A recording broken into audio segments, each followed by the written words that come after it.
The Dark Brotherhood is one of my favorite factions to be featured in the Elder Scrolls series. I find the guild to be incredibly fascinating, and its storylines usually have a lot of depth to them. On the surface, it mostly seems like simple get in, get out assassination type missions, and frankly, a lot of them are. However, more often than not, these quests are designed to be creative, fun, and offer unique pathways for different playstyles. There are other elements at play like inner politics, human/mer/beast folk nature, personal motives, and competing personalities that, for me, create the perfect story. There are often a handful of underlying plots that come together towards the end of the questline. They wrap up the story nicely, yet leave the player yearning for more. In today's video, I'm going to begin my journey through the Dark Brotherhood questline featured in the Elder Scrolls V Skyrim. I'll go through each quest, listen to the dialogue, and carry out my orders, all while interjecting with any thoughts, comments, or questions that I may have. Without further ado, let's begin the journey.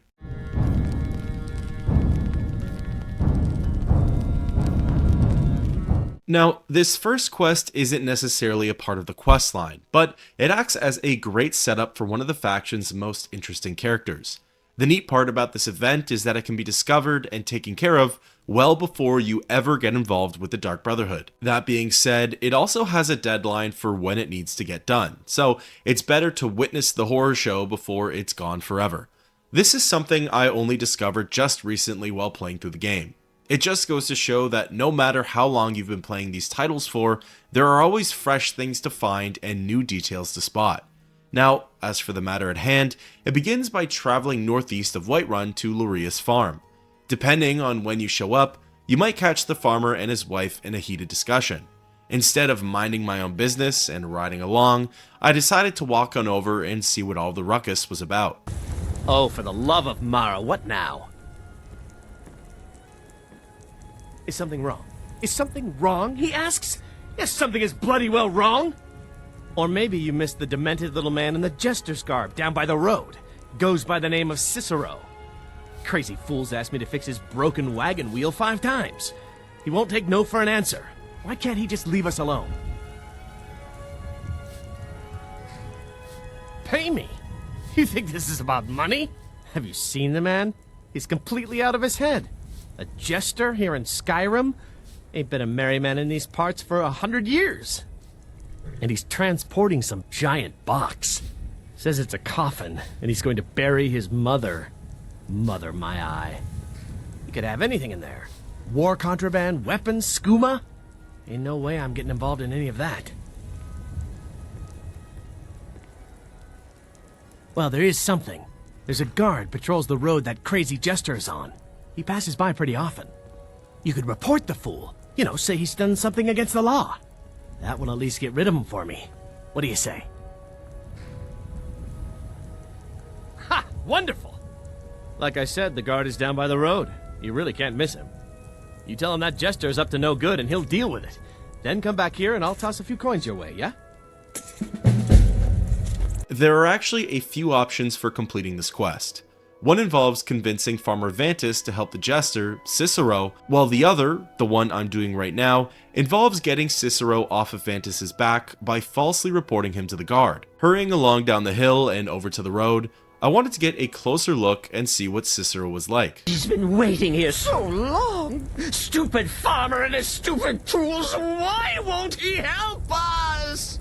He's a little frantic and enthusiastic, but there's nothing necessarily illegal going on here. Either way, I made a promise to Vantis, so I spotted the guard patrolling the road and went over to make my report. You need something? Would you now? Well, spit it out. What's the matter? What about him?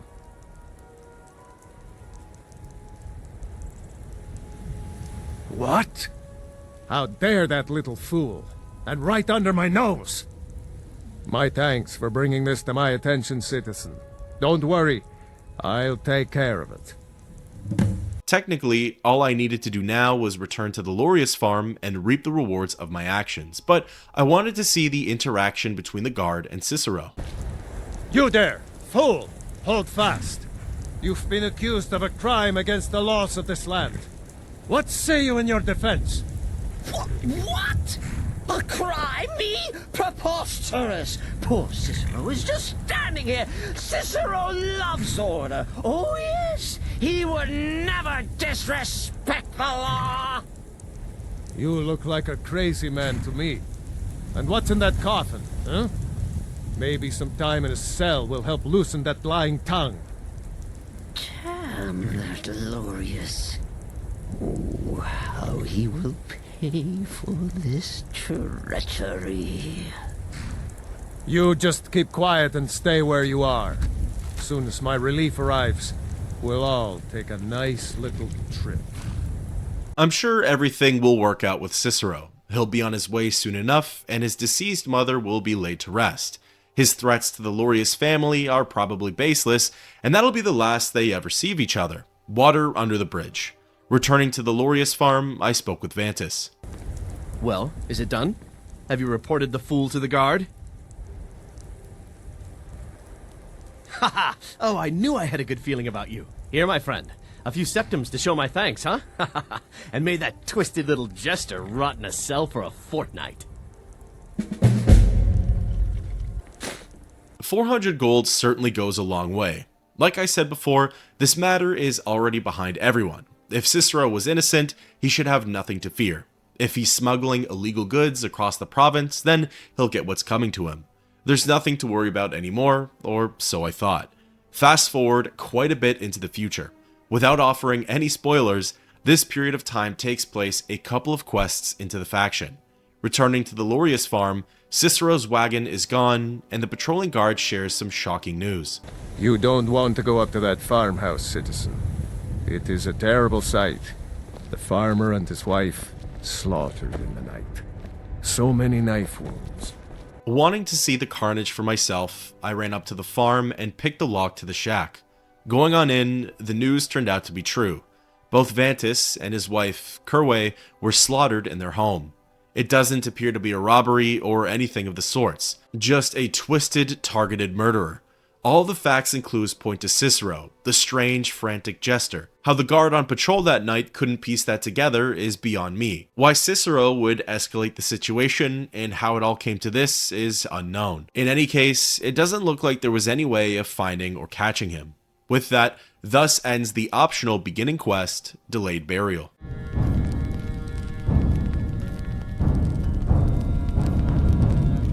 Now, this is where the questline and induction to the faction truly begins. Wandering around the city of Windhelm, you might hear one of the guards mention that a boy named Aventus Aretino is performing the Black Sacrament, an ancient ritual used to contact the Dark Brotherhood. This adds a miscellaneous quest, directing the player over to the boy. I was wandering around town when I landed on a dark elf having a chat with one of the other local children. Then it's true, what everyone is saying. That Aventus Aretino is doing the Black Sacrament, trying to summon the Dark Brotherhood? Oh, Grimvar, always with the nonsense. No, of course not. Those are just tales. Fine, then I'll invite him out to play. He lives right there. I'm going to knock on his door. No, child, wait! That boy, that house, they are cursed. Ha! Then I'm right, I knew it! He's trying to have somebody killed. All right, I won't deny it, child. What you heard is true, but Aventus Aretino walks a dark path. His actions can lead only to ruin. Now, enough. We will speak no more of this. Curious as to hear more information, I spoke with the Dark Elf, Edesa Sadri.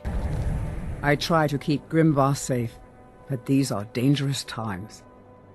Yes, it is quite sad. A young boy, Aventus Aretino, lost his mother recently and was sent to an orphanage. But he has returned home, and people have heard strange chanting. They say it's the Black Sacrament, the ritual to contact the Dark Brotherhood. Why a little boy would want to contact a group of murderers is beyond me. But he is inviting evil into this city. Who could a little boy want dead so badly that he's resorted to contacting one of the most sinister, secretive factions of all time? As it would turn out, this whole interaction happened right outside of the Aretino residence. Approaching the door and picking the novice lock, I went on inside and overheard the dark chant. Sweet mother, send your child unto me, for the sins of the unworthy must be baptized in blood and fear.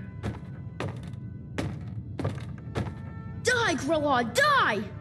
The house was rather empty, but what was left was tossed around and in rough shape. The only person here was Aventus, and turning the corner, I could see him down on the ground, surrounded by candles. Getting a closer look, the rest of the scene was quite disturbing. He had a full skeleton in the middle of the circle, along with a book, a dagger, and some organs. He had another dagger in his hand, which he was using to repeatedly stab something. Breaking him out of his trance, I spoke with the boy. You've come at last! I knew you would! It worked! I knew you'd come, I just knew it! I did the Black Sacrament over and over with the body and the things, and then you came, an assassin from the Dark Brotherhood. It took so long, so very long, but now that you're here, you can accept my contract. My mother, she died. I'm all alone now. So they sent me to that terrible orphanage in Riften, Honor Hall. The headmistress is an evil, cruel woman. They call her Grelod the Kind, but she's not kind. She's terrible to all of us. So I ran away and came home and performed the Black Sacrament. Now you're here, and you could kill Grelod the Kind.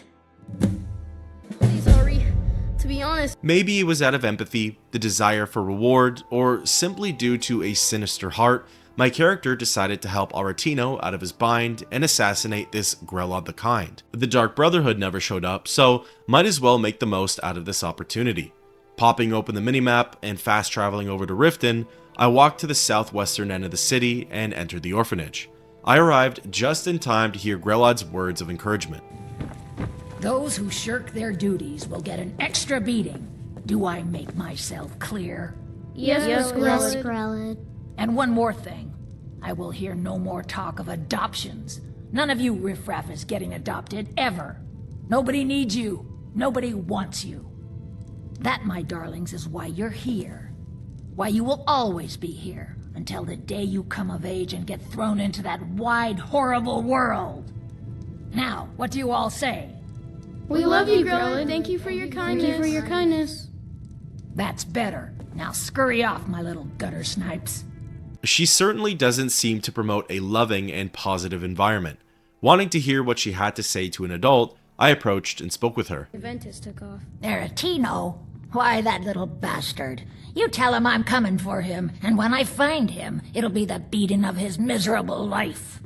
Kudos to Bethesda for setting up this quest as the intro to the faction.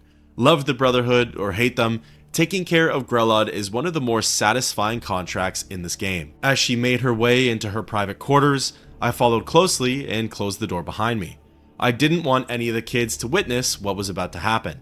She sat down in her chair and scowled up at me. Taking out my dwarven battle axe, I did a massive windup and dropped the blade of the weapon straight down on her head, instantly killing her. As she let out her last scream, the kids swung the door open and came running in. While they just kind of stood around, awkwardly looking at the corpse, Constance, her assistant, ran around the orphanage in a panic. I think she thought that she was next and figured that her best chance at living was to sprint around the room. With no bounty and no witnesses to take care of, I left the scene and fast traveled back to Windhelm. Returning to the Aretino residence, Aventus was waiting for me at the top of the stairs. Well? Grelod the Kind. Is she, Aha! I knew you could do it. I just knew it. I knew the Dark Brotherhood would save me. Here, just like I promised. This should fetch you a nice price. And thank you. Thank you again. The boy hands me the Aretino family heirloom as a reward. Taking a peek at it, it appears to be a plate that has a value of 100 gold. All things considered, it's not the worst reward that a 10-year-old orphan can come up with on short notice. With the task done, there's really not much else to do now but go on with my life. However, the attention I've now put on myself will change the course of my character's fate. With that, thus ends the quest, Innocence Lost.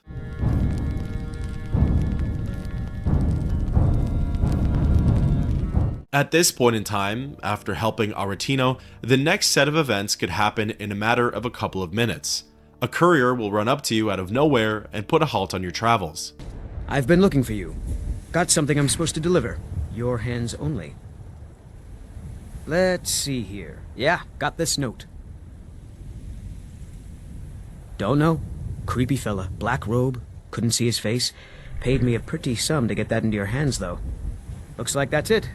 Got to go. If the courier's description didn't tip you off as to who the letter was from, its contents surely will. Glancing at the note, all it displays is a black handprint and the words, "We know." The Black Hand is the Dark Brotherhood's symbol and also a representation of their most trusted inner circle. As for the words, "We know," they're certainly open to interpretation, but it most likely serves as a message to the player that they're aware of Grelod's murder, a contract that was meant for the faction. For now though, this is just a loose, baseless threat. I welcome the Dark Brotherhood to try and catch me off guard or to overwhelm me on the roads. The next course of action isn't immediately obvious, but if you've played the previous installments of the Elder Scrolls, you'll know that good things come to those who rest and sleep.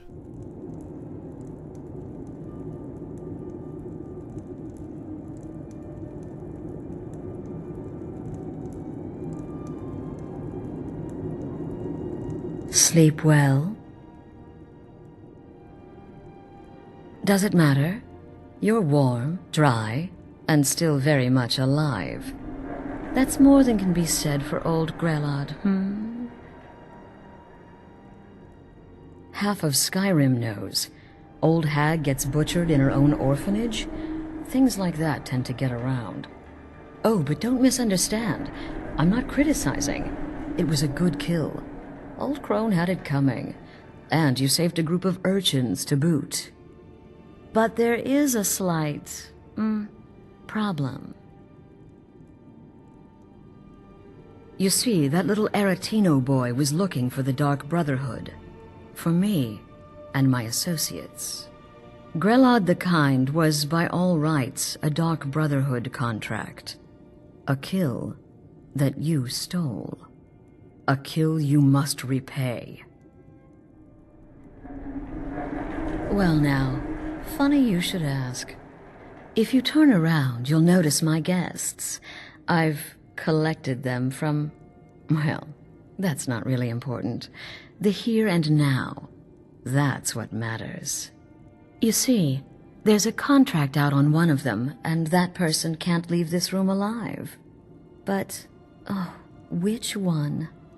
Go on. See if you can figure it out. Make your choice. Make your kill. I just want to observe and admire.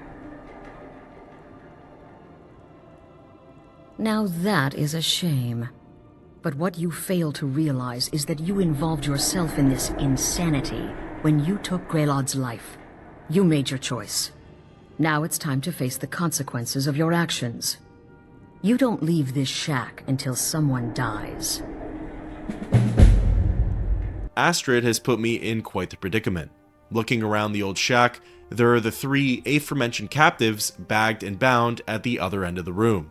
The walls and floors are sprayed with blood, indicating that these won't be the first murders this cottage has seen. This mysterious Astrid wants me to kill one of these people, as one of them has a contract out on their head. But she won't tell me which one. So how am I supposed to know who to take out, and is this something I even feel comfortable with? Before making a decision, I decided to talk directly with all three hostages in order to get more information. I can hear you talking out there. Please let me go. I've done nothing to you. What? Oh God. I don't want to die. Okay, well, I guess it's possible. I've been selling my sword arm for years now. Killed a lot of people. Could be someone wanted revenge. But you're not going to kill me, right? I'm a woman living in Skyrim with 6 children and no husband. I don't have the time or the patience to be nice. Do some people look down on me? Have I made some enemies? You're damn right. The real question is, would someone pay to have me killed again? A day goes by without someone trying to cut me in the street. I get disappointed. All 3 targets could very well have a bounty placed on their head, making this decision even more tricky. Now, maybe it comes from a place of hate, a sense of need to do the right thing, or simply the desire to be clever, but there is a 4th option in all of this. It flat out puts an end to the questline and stops the player from being a part of an amazing story. Astrid herself can be targeted and attacked. Swinging away at her, she takes some time to jump down from the shelves, and those precious moments can be used to hack down her health. Well done. Her last words are certainly interesting, almost as if that was the correct choice to make. As mentioned before, killing Astrid puts an end to the questline and fails the immediate quest with friends like these. However, it does bring on the mission, Destroy the Dark Brotherhood. My first task is to report her death to a guard. Looting her corpse and taking the shack's key, I went back out into Skyrim and fast traveled to the nearest city. Arriving in Morthal, I told one of the guards what had just happened. Nini, you did what? By the gods, you're serious. You'd better report this to Commander Marrow right away. He's at the Penutus Oculatus outpost, up in Dragon Bridge. Until next. Traveling to Solitude Stables and riding on horseback over to the village, I entered the Oculatus outpost and broke the news to Commander Marrow. I'm waiting. The leader of the Dark Brotherhood? You mean Astrid? Dead? And this is no jest? Ha! This is a stroke of good fortune. Long have I watched the Dark Brotherhood's movement, waiting for the time to strike. That time is now. My agents have recently acquired the passphrase to their sanctuary. It is, "Silence my brother." Every assassin in that hole must be put down. You, my friend, you've slain their leader. This honor should be yours. Do this, and you will be rewarded most handsomely. The next step sounds like a pretty tall task. I was hoping for a small dispatch of legionnaires to help me eradicate the faction, but I guess I'll be doing it on my own. Making my way over to Falkreath, the entrance to the sanctuary wasn't far off from the nearby road. In fact, I don't think it's very well hidden at all. How hunters and wanderers haven't spotted assassins leaving the area or noticed a strange, creepy-looking door in a valley is beyond me. Approaching the entrance, I could hear a sinister and unnerving pulsing sound coming from the door.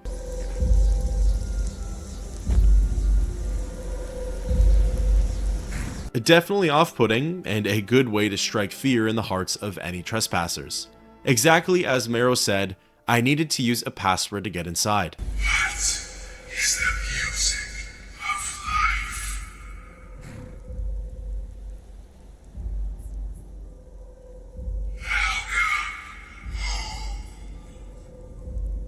life? Gaining entry to the sanctuary, it didn't take me long to find my first target. There were several members that needed to be taken out, and lucky for me, all of them were spaced out nicely. These are all NPCs that could have been my brothers and sisters in the faction, each with their own unique backstory, set of talents, and purpose in the plot. As I made my way through their lair, I got a brief sense of its layout and resources. I got glimpses of what could have been had I just followed Astrid's orders and killed one of the hostages. Obviously, I saw and took in a lot of the sights while I was on my rampage, but I didn't want to focus on anything for too long so as to not ruin the upcoming formal welcome. Once everybody was slain and the sanctuary was void of life, I fast traveled back to Dragon Bridge and reported my success to Commander Marrow. By all I hold holy, can it be true? Have you actually done it? This is a great day, my friend. You have struck a blow against darkness that will not soon be forgotten. Here, as promised, a most generous reward.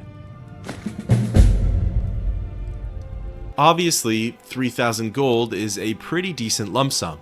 There are a lot of weapons, armor, and supplies that I can buy with that kind of money. However, it's nothing in comparison to the riches, fame, connections, and story that I would have had access to if only I obeyed Astrid. Thus ends the quest, Destroy the Dark Brotherhood, and now let's switch gears back to the faction storyline.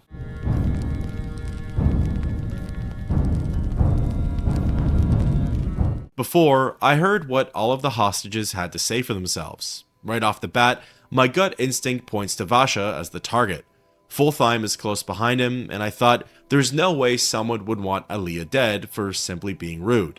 Well, the thing with the Dark Brotherhood is that a lot of their contracts are based around petty, minor, and insignificant squabbles.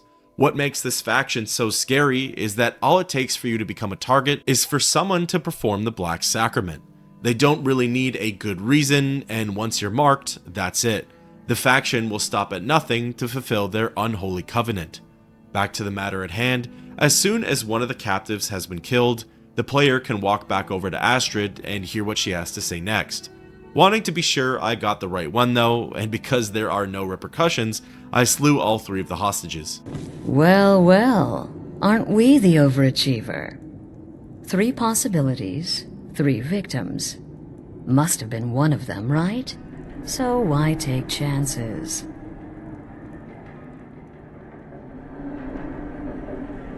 Oh, no. Don't you understand? Guilt, innocence, right, wrong? Irrelevant. What matters is I ordered you to kill someone, and you obeyed. Of course. And you've repaid your debt in full. Here's the key to the shack. But why stop here? I say we take our relationship to the next level. I would like to officially extend to you an invitation to join my family, the Dark Brotherhood. In the southwest reaches of Skyrim, in the Pine Forest, you'll find the entrance to our sanctuary. It's just beneath the road, hidden from view. When questioned by the Black Door, answer with the correct passphrase, "Silence, my brother." Then you're in, and your new life begins. I'll see you at home. A somewhat lackluster ending to what felt like a pretty big choice. 3 condemned souls, and apparently only one of them deserved their fate. This conundrum, the real introduction to the Dark Brotherhood, has been the topic of many different videos over the years. Theories and essays on which of the 3 had a contract out on them.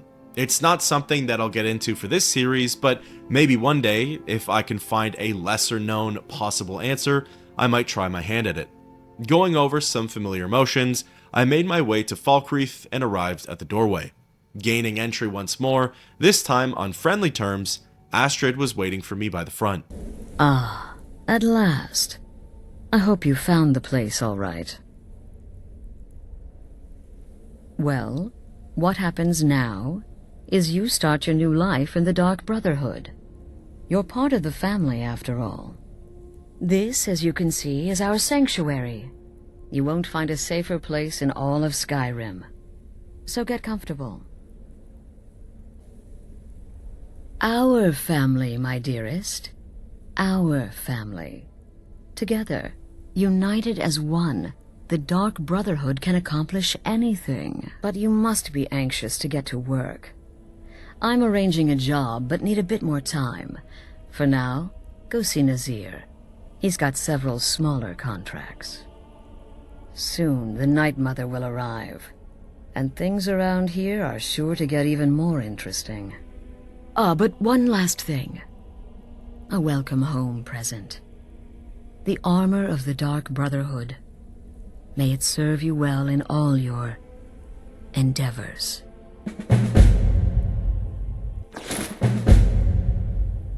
Interesting that she mentioned the Night Mother is going to arrive soon.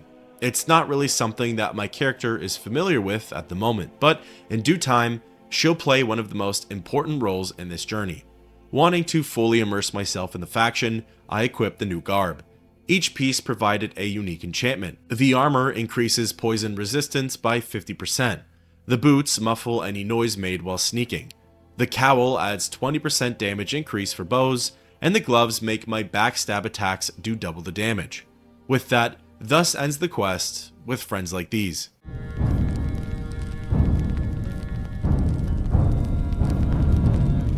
Strolling through the sanctuary, the rest of my guildmates were all huddled in one spot, bantering and exchanging stories. It was here that I got a sense of their diverse personalities and fighting styles. For example, Babette, a child who's actually an incredibly old vampire, uses her unassuming appearance to catch her victims off guard and then tears into them. Then you have Festus Krex, one of the other older members. He's very old school and by the book with his thinking and antics. His preferred fighting style, though, is destruction magic, which I personally find rather interesting and unorthodox. Once the team meeting was over, I introduced myself to Nazir. So you're the newest member of our dwindling, dysfunctional little family. I've heard quite a bit about you. Save the niceties for now. I have no intention of getting invested in someone who may be dead tomorrow. If you're still breathing in a few weeks, I'm sure we'll be the best of friends. Did she now? Well, as it turns out, there are a few lingering contracts we haven't had the chance to complete just yet. And more, dribbling in from time to time. I'll assign them to you as they become available, to be completed at your leisure. The Reddering contract? Yes, you heard correctly. It is. These aren't particularly glamorous assassinations, I'll be honest. Don't pay much either. But they'll keep you busy. Just do them as you're able. There's no real time limit. The targets aren't going anywhere. You can turn each one in as it's completed, or wait and turn in the whole group when all the targets have been eliminated. Whichever works for you.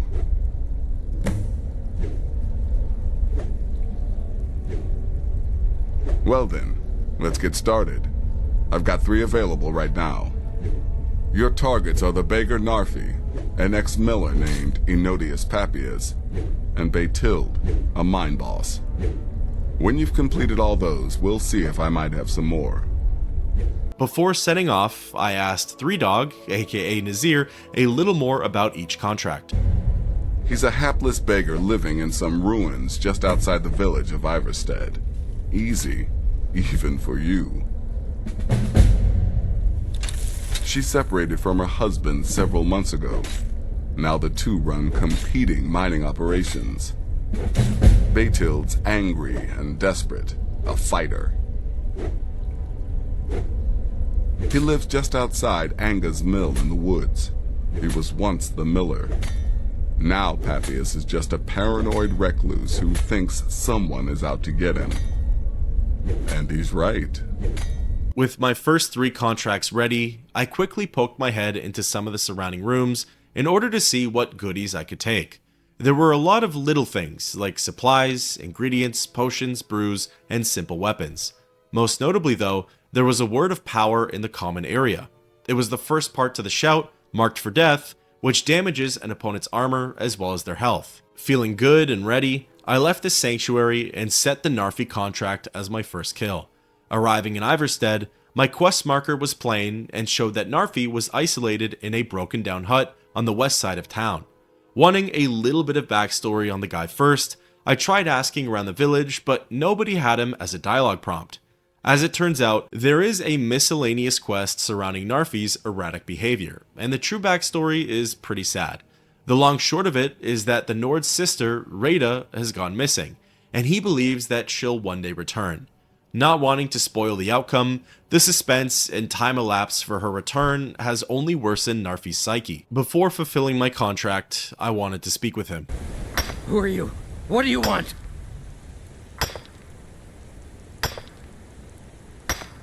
Oh no, please! I never harmed no one. Oh, Narfi just wants to be left alone! Turns out, tossing around threats ends up tipping him off that he's about to die. What's more, these weak, enchanted steel daggers that I obtained for the added immersion don't really do a lot of damage. On attempt number 1, Narfi escaped into Iverstead and the guards were alerted to my actions. Trying again, this time in a more calculated manner, I remained out of sight and took him down with an enchanted bow. 1 shot, 1 kill, no witnesses, no screams. 1 contract down, 2 more to go. The next person I sought was Beitild, the mine boss over in Dawnstar. Arriving in the snowy village, I spotted the Nord walking over to the mines and wanted to hear her last words. And let me guess, that someone is my so-called husband, Legelf? Well, the feeling's mutual. Luckily, that didn't scare her off or anything like that. Following Beitild around for a bit, she spent most of her time by the smelter just outside of the caves. During the day, a man named Carl was with her, and a guard was posted only a couple of meters away. This was probably the trickiest kill for me to make. I wanted to be showy, yet discreet.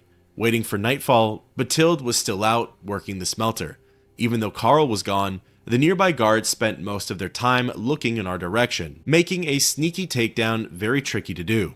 At one point, I thought I was in the clear and went for the surprise attack. I guess the noise was too loud, or the guard was on their way back, because all of Dawnstar was alerted to my actions. Waiting a bit longer, Beitild started to move again. Following her, she ended up turning in for the night, which was my perfect opportunity. Breaking into her home and sneaking over to her bedside, I pulled out my battle axe and dropped it right down on her neck, instantly killing her. We were alone in there, so naturally, no witnesses or loose ends to worry about. 2 contracts down, 1 more to go. The final target was Ennodius Papius. He was situated just outside of Anga's Mill. Traveling to the stables and riding a short distance west, I arrived at the small settlement. This would have been the easiest of the 3 contracts if it weren't for the nearby dragon, Vinteruth. As I neared Ennodius, ready to hear his final words, the beast came down from the sky and wreaked havoc. I was hoping that Vinteruth could be the one to kill Papius, but it was solely focused on me. All this really did though was delay the Imperial's funeral. Taking care of the dragon, I returned to the paranoid man's camp and began to taunt him. Why are you here? Get away from me! What? What do you mean? Oh, no! No! He really could have run anywhere, perhaps to the mill or into the hills, but instead, I watched the poor guy cover the same 7-meter route around his camp. Equipping a fire spell in each hand, I began blasting away. Only then did he pull out a dagger and defend himself, but it was futile. As soon as Papius was killed, my small bounty in the Pale was removed as he was the only witness. With all 3 contracts completed, it was time to return to Nazir at the Sanctuary. Overall, everything went relatively smoothly, and I got a feel for different assassination styles. Bows are the easiest and most effective weapons for silent takedowns, but when the battle axe works, it feels the most satisfying. Arriving at the base, I was looking around for Nazir when I heard a familiar voice and saw a familiar face. But the Night Mother is mother to all. It is her voice we follow, her will. Would you dare risk disobedience? And surely punishment? Keep talking, little man, and we'll see who gets punished. Oh, be quiet, you great lumbering lapdog. The man has had a long journey. You can at least be civil. Mr. Cicero, I, for one, am delighted you and the Night Mother have arrived. Your presence here signals a welcome return to tradition. Oh, what a kind and wise wizard you are, sure to earn Our Lady's favor. You and the Night Mother are of course welcome here, Cicero, and you will be afforded the respect deserving of your position as keeper. Understood, husband? Her. Oh, yes, yes, yes! Thank you, thank you, thank you! But make no mistake, I am the leader of this sanctuary. My word is law. Are we clear on that point?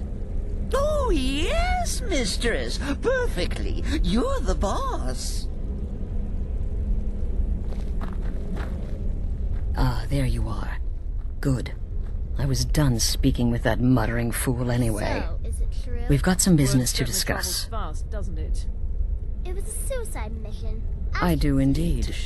You must go to the city of Markarth and speak with the apothecary's assistant. You'll probably find her in the Hag's Cure when the shop is open. The girl's been running her mouth. Wants an ex-lover killed. She's apparently performed the Black Sacrament. Her name is Muiri. I need you to talk to her, set up the contract, and carry it out. Just do whatever the contact wishes. Be professional, Represent us well, and get the job done. Since it's your first contract, I'll let you keep whatever Muiri pays. She'll be generous, I'm sure. They always are. It was nice to get my first big piece of work, but I was too distracted by Cicero to think about it. Wait! Oh, wait! I know you. Yes. Yes! From the road, Cicero never forgets a face. I am! But not just my mother, our mother. The Night Mother. Oh, yes. Oh, but you didn't help poor Cicero. You helped the stupid farmer, stupid Lorius. Oh, the god said cruel things about us, untrue things. He said I was transporting weapons for the war in Mother's coffin. He made me open it. Indignity. Sacrilege. Someone lied. Someone told the guard poor Cicero did something he did not. Were detained, delayed. The Night Mother kept from her new home. But you wouldn't know anything about that, would you? No, of course not. Because then Cicero would get angry. And that would be ugly. Now Lorius has learned the meaning of ugly. So it turns out Cicero really was transferring a body in the box, and that body really was his mother, or at least the Night Mother. If anything, it almost feels like the Lorius family died for nothing, and I can't help but feel partially responsible. In any case, before embarking on the next journey, I sought out Nazir and wrapped up the previous ones. You reek of death, my friend. I salute you. Congratulations. You slaughtered an emaciated beggar in cold blood. You are truly an opponent to be feared. Here's your payment. Of course she is. I hear the mining business is extremely cutthroat. And those hours, the murder. I could do this all day. Here's your payment. Good. And I hope you were careful in that lumber mill. Those splinters and rusty nails can be quite nasty. Your payment for a job well done. Gold in hand, I was starting to see the silver lining in all of this dark, illegal assassination business. With that, thus ends the quests: kill Narfi, Beitild, and Ennodius Papius.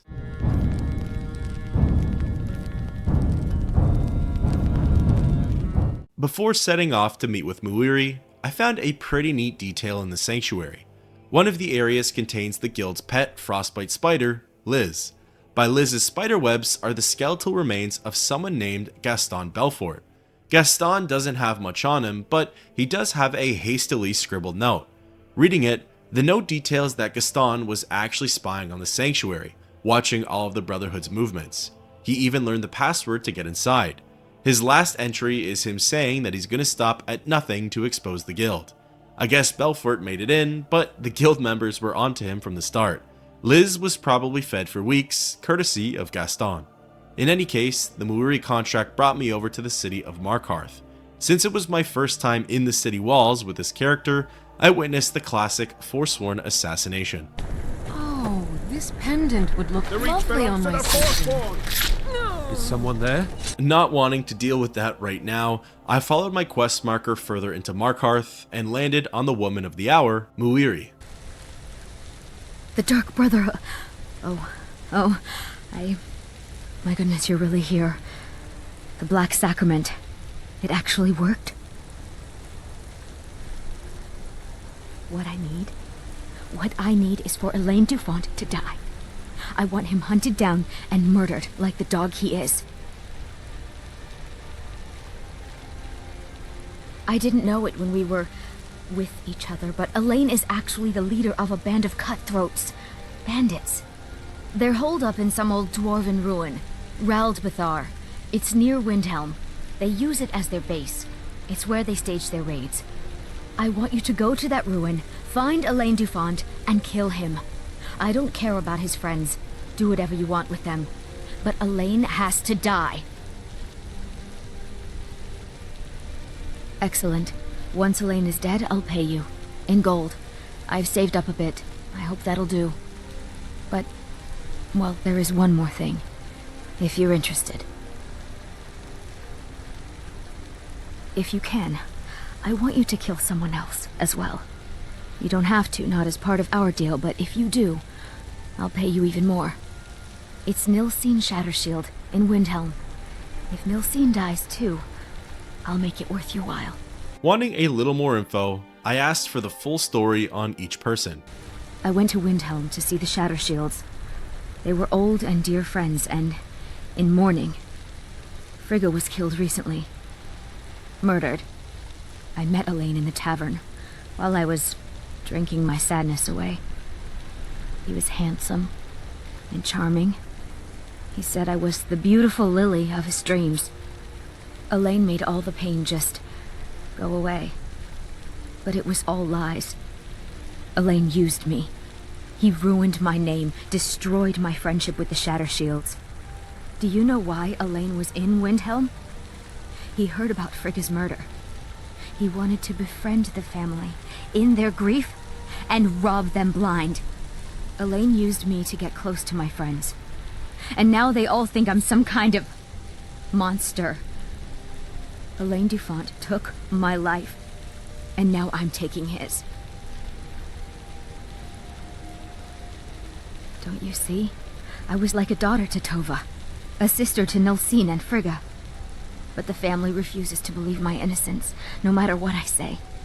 Couldn't they understand that I was used? That I was grieving for Frigga too? No, they treated me like garbage, threw me away. With Nilsine dead, maybe then Tova will realize what she's lost, huh? Maybe then she'll see that I was just as much a daughter as the others. And if not, may she drown in her own tears. Like mentioned before, it really is scary how the Dark Brotherhood can be employed to assassinate anyone who just looks at you the wrong way. Elaine, I can understand, but Nilsine, a kill that's off the record, seems a little unjust. But of course, I'm going to do it anyways. Starting with Dufont, the aforementioned Dwemer ruins were easiest to reach when approached from Windhelm. Ascending the steps to Raldbethar, I was stopped and targeted by some of Elaine's lackeys. Taking them out, I went inside and started to tear the place up. With any of the enemies encountered, I first tried to take them down with my bow. When the remaining bandits spotted me, I thrashed, bashed, and slashed away at them with my axe. This section of Raldbethar wasn't very large, and it didn't take me very long to get to Elaine. In fact, I later learned that there were several pathways I could have taken to get to him and his squad. The one I ended up going down though set me up for a perfect oil and fire takedown. Getting in close enough, I blasted the floor and set Dufont and one of his lackeys ablaze, killing them. The last thug went down pretty easily, and that was the official Dark Brotherhood contract taken care of. Now it was time for the off-record job. The Elaine contract felt a little like a companions/fighters guild quest. Charging into an enemy-occupied dungeon and clearing it out isn't necessarily what I associate the Dark Brotherhood with, but the backstory does help plead its case. Arriving in Windhelm, I spotted the Shattershields parading around in the streets. Nilsine was with Tova and Torbjorn, her mother and father. Eyes were all over the place, and several guards were patrolling around. I spoke with her in order to hear what she had to say. Moiri? I can't believe my family trusted that backstabbing little strumpet. You tell her she's dead to us. You hear me? Dead! Tracking Nilsine in the nighttime was also a difficult task. Again, she would always stroll through the public areas, and wherever she went, her parents weren't far behind. Interesting thing about the whole Nilsine ordeal, her sister, Frigga, was actually killed by Windhelm's serial killer, the Butcher. That's a whole other quest line that I'd love to cover one day, but I'll probably have to do that with another character. Eventually, after spending the whole day walking around the city, the Shattershields turned into their home for the night. This was my most opportune moment to strike. Picking the expert lock took a couple of attempts, but once I was in, Nilsine was about to see her sister again. Sneaking up the stairs and maneuvering through the different rooms, I landed on the young Shattershield sleeping in her bed. Wanting to commit my murder with my axe, I wound up my weapon and dropped it down on her. It killed her instantly, but seeing as how her father's room was directly below us, the commotion must have woken him up, and the authorities were alerted right away. Trying again, this time I did things the easy way and shot at her with my bow from the opposite side of the room. One arrow, one kill, and this time her family slept through the whole thing. Helping myself to some of her items, I fled the scene and fast traveled back to Markarth. Both portions of the quest successfully taken care of, I sought out Muiri at the Silver Blood Inn and informed her of the news. Well, what news? Is Elaine? Thank you. That bastard got exactly what he deserved. And I heard about Nilsine. You have more than fulfilled your part of the bargain. Please, take this, as payment and a symbol of my affection. I'll never forget you. As a reward for Elaine, she gives me 600 gold, and as a possible dowry, she gives me an enchanted ring that makes brewed potions 15% more powerful. With all due respect to the Nord, I'm a cutthroat assassin, part of one of the most feared factions on the whole continent. I went a little above and beyond for her contract, and she takes it as a sign of romance. I think I now understand how Elaine Dufont was able to pull some strings with her. With that, thus ends the quest. Mourning never comes.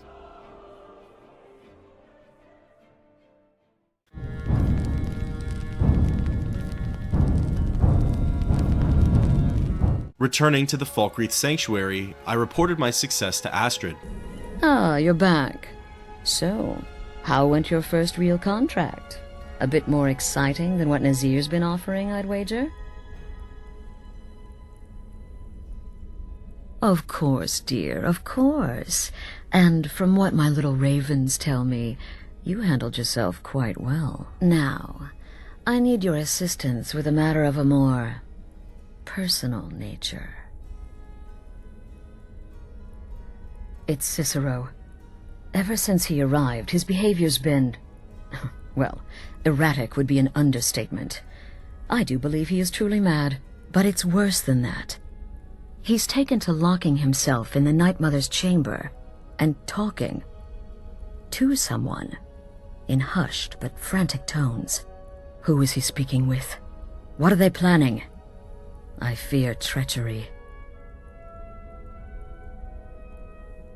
Maybe so, but healthy paranoia has saved this sanctuary before, and my gut's telling me that demented little fool is up to something.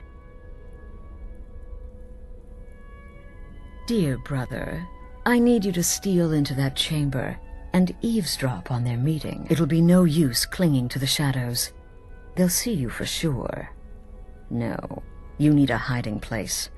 Somewhere they'd never think to look. Like inside the Night Mother's coffin. Be that as it may, we have no other choice. You need to remain unseen. Now go, before they meet, and report back to me with whatever you learn. I don't recall seeing Cicero with anyone else out on the road by Loria's farm, but I do understand Astrid's concerns. The Jester is the only one who knows what's in the box, and that has everybody's mind racing. He could have smuggled somebody in, like a spy for the Empire, or even an operative from an enemy faction. Not wasting any more time, I rushed over to the room with the coffin and approached the Iron Tomb. The thing certainly looked like the real deal. It wasn't like anything I had seen before. Picking the novice lock, there really was a corpse inside, but that doesn't discount the idea that Cicero brought two bodies in, one dead and one alive. Stepping inside, the doors closed behind me.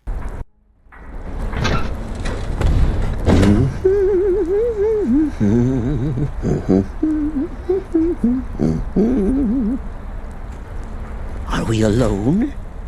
Yes. Yes! Alone! Sweet solitude! No one will hear us, disturb us. Everything is going according to plan. The others, I've spoken to them. And they're coming around, I know it. The wizard Festus Crex. Perhaps even the Argonian and the Unchild. What about you? Have you spoken to anyone? No? No, of course not. I do the talking, the stalking, the seeing, and the saying. And what do you do? Nothing! Not that I'm angry. No, never. Cicero understands. Cicero always understands. And obeys. You will talk when you're ready, won't you? Won't you? Sweet night, mother. Poor Cicero, dear Cicero, such a humble servant, but he will never hear my voice, for he is not the listener. Oh, but how can I defend you? How can I exert your will if you will not speak to anyone? Oh, but I will speak. I will speak to you, for you are the one. Yes, you. You who shares my iron tomb, who warms my ancient bones. I give you this task. Journey to Wallen Road. Speak with Armand Mortier. Poor Cicero has failed you. Poor Cicero is sorry, sweet mother. I've tried so very hard, but I just can't find the listener. Tell Cicero the time has come. Tell him the words he has been waiting for all these years. Darkness rises when silence dies. What? What treachery? Defiler! Debaser and defiler! You have violated the sanctity of the Night Mother's coffin! Explain yourself! Speak, worm! She spoke to you? More treachery. More trickery and deceit! You lie! The Night Mother speaks only to the listener! And there is no listener! She said that. She said those words. To you. Darkness rises when silence dies. But those are the words, the binding words, written in the keeping tomes. The signal so I would know. Mother's only way of talking to sweet Cicero. Then it's true. She's back. Our Lady is back. She has chosen a listener. She has chosen you. All hail the listener.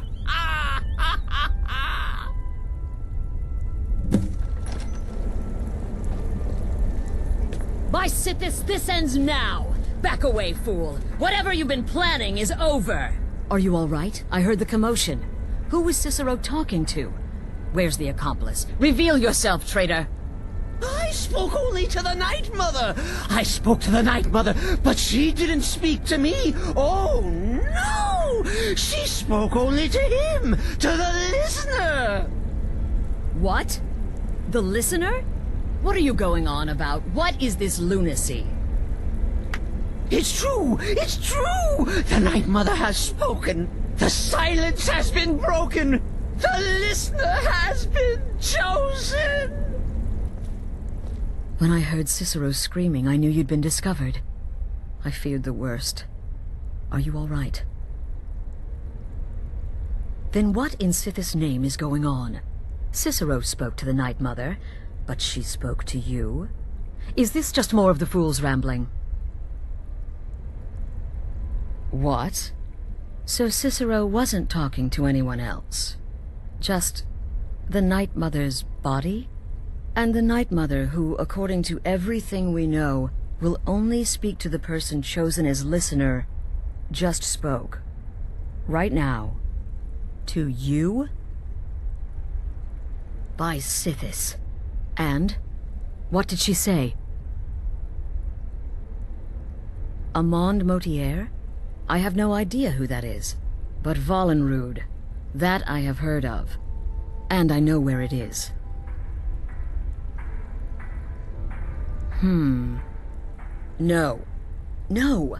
Listen, I don't know what's going on here, but you take your orders from me. Are we clear on that? The Night Mother may have spoken to you, but I am still the leader of this family. I will not have my authority so easily dismissed. I need time to think about all this. Go see Nazir. Do some work for him. I'll find you when I'm ready to discuss the matter further. There's an obvious rift between Astrid and Cicero.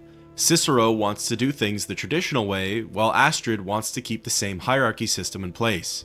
With that, thus ends the quest, Whispers in the Dark.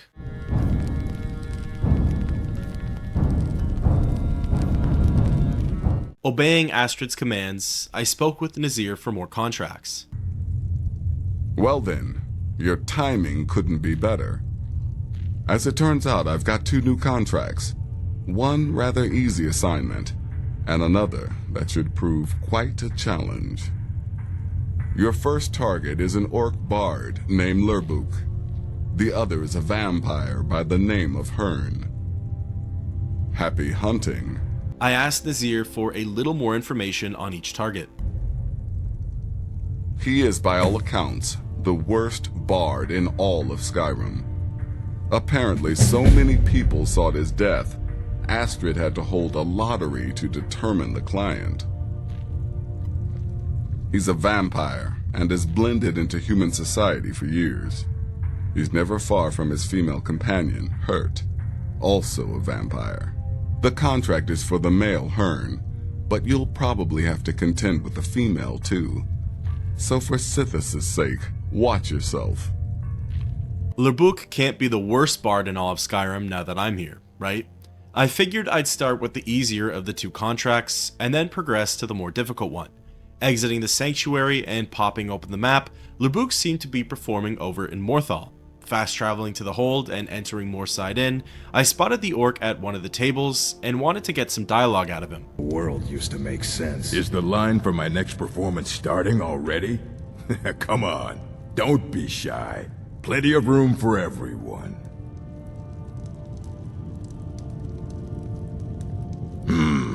Alright, how about this? Shadows creep, and phantoms leap. A man's he's got scared, and the demons dared to, visit upon him, all which they feared. Brilliant, I know. It's a gift. I have to say, I do admire his confidence, and all things considered, his performance was at least comical. In any case, a job's a job, and I waited around for Lurbuk to isolate himself. Finally, in the early hours of the morning, the orc moseyed on over to his room and went to sleep. I'm in the mood to sing! What about you, friend? Care to join me? The first method I tried was dropping a war axe down on his neck. It did the trick, but everybody in the inn was alerted to my actions. So, trying again, I went with the old tried and true stealth archer takedown. The innkeeper still shouted for bloody murder, but she didn't do anything about it, nor were there any witnesses to my crime. With this contract completed, I left Morthal and ended up traveling back to the sanctuary. Hern and Hert, the vampire couple, were situated somewhere just north of there. Riding along the road, I soon came across Half Moon Mill. Hern was inside of the hut, and I guess I just figured that since they were undead, there couldn't possibly be any bounties incurred during this mission. Picking the lock and gaining entrance, I couldn't have been more wrong. They called me out for trespassing, I received a small bounty from Falkreath, and they began attacking me right away. Trying again, this time waiting for nightfall, both Hern and Hurt were outside. Approaching my target, I spoke with him for some short dialogue. Well now, what have we here? A lost little lamb? Hern and I do so adore guests. These guards are such a bore. Well then, you won't be leaving here alive. Short and sweet, the couple unsheathed their weapons and the battle began. Hurt was the easier of the two to defeat, so I targeted her first. Once she was down, it was just a 1v1 between Hern and I. He had decent health, but he didn't hit very hard. I was lucky that they missed a lot of their attacks, as I did not contract Sanguinary Vampirus. Before leaving, I looked around their hut to see if they were still hanging on to any of their recent victims. There wasn't anything incriminating at their home, but a small distance northwest, at the foot of a cairn, I found the body of a dark elf. Blood was splattered all over the place, and I thought for sure this had to be their doing, although there's no direct evidence of it. Returning to the sanctuary, I was eager to turn my quests into Nazir when, out of nowhere, Astrid approached me. We need to talk. Look, something is happening here. I'm not sure entirely what that something is, but, well, we need to find out. If the Night Mother really did give you an order to talk to a contact, we'd be mad to ignore it. And I think we'd both agree Cicero's brought quite enough madness to this sanctuary. So go. Go to Vollenrud. It's a crypt, pretty far to the northeast. Talk to this Armand Motier, and let's see where all this leads, It looks like Astrid finally came around. It's a good thing too, as it's an important step to uniting the Brotherhood. Before dealing with the Motier business, I wrapped up my 2 contracts. Wonderful. The only good bard is a dead one as far as I'm concerned. All that singing and mirth. Your payment, as per the usual. No sarcasm this time. You faced a vampire and lived to tell the tale. Well done. And if you contracted Sanguinary Vampirus, be sure to get that taken care of, else you'll end up like our own Babette. Unless, of course, that was your goal all along. Here's your payment. With that, thus ends the quests, kill Lurbuk and Hern.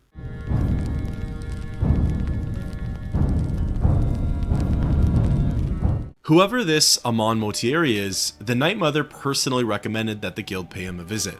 Whatever the reason may be, it must be of great importance. Popping open the map, Vollenrud is located just northwest of Loria's farm. Fast traveling over and approaching on horseback, it didn't seem like there were any threats outside. After looting a few of its treasures, I made my way into the Nordic Hall. Right off the bat, it was evident that someone had recently been here. Remains were scattered and objects were thrown around.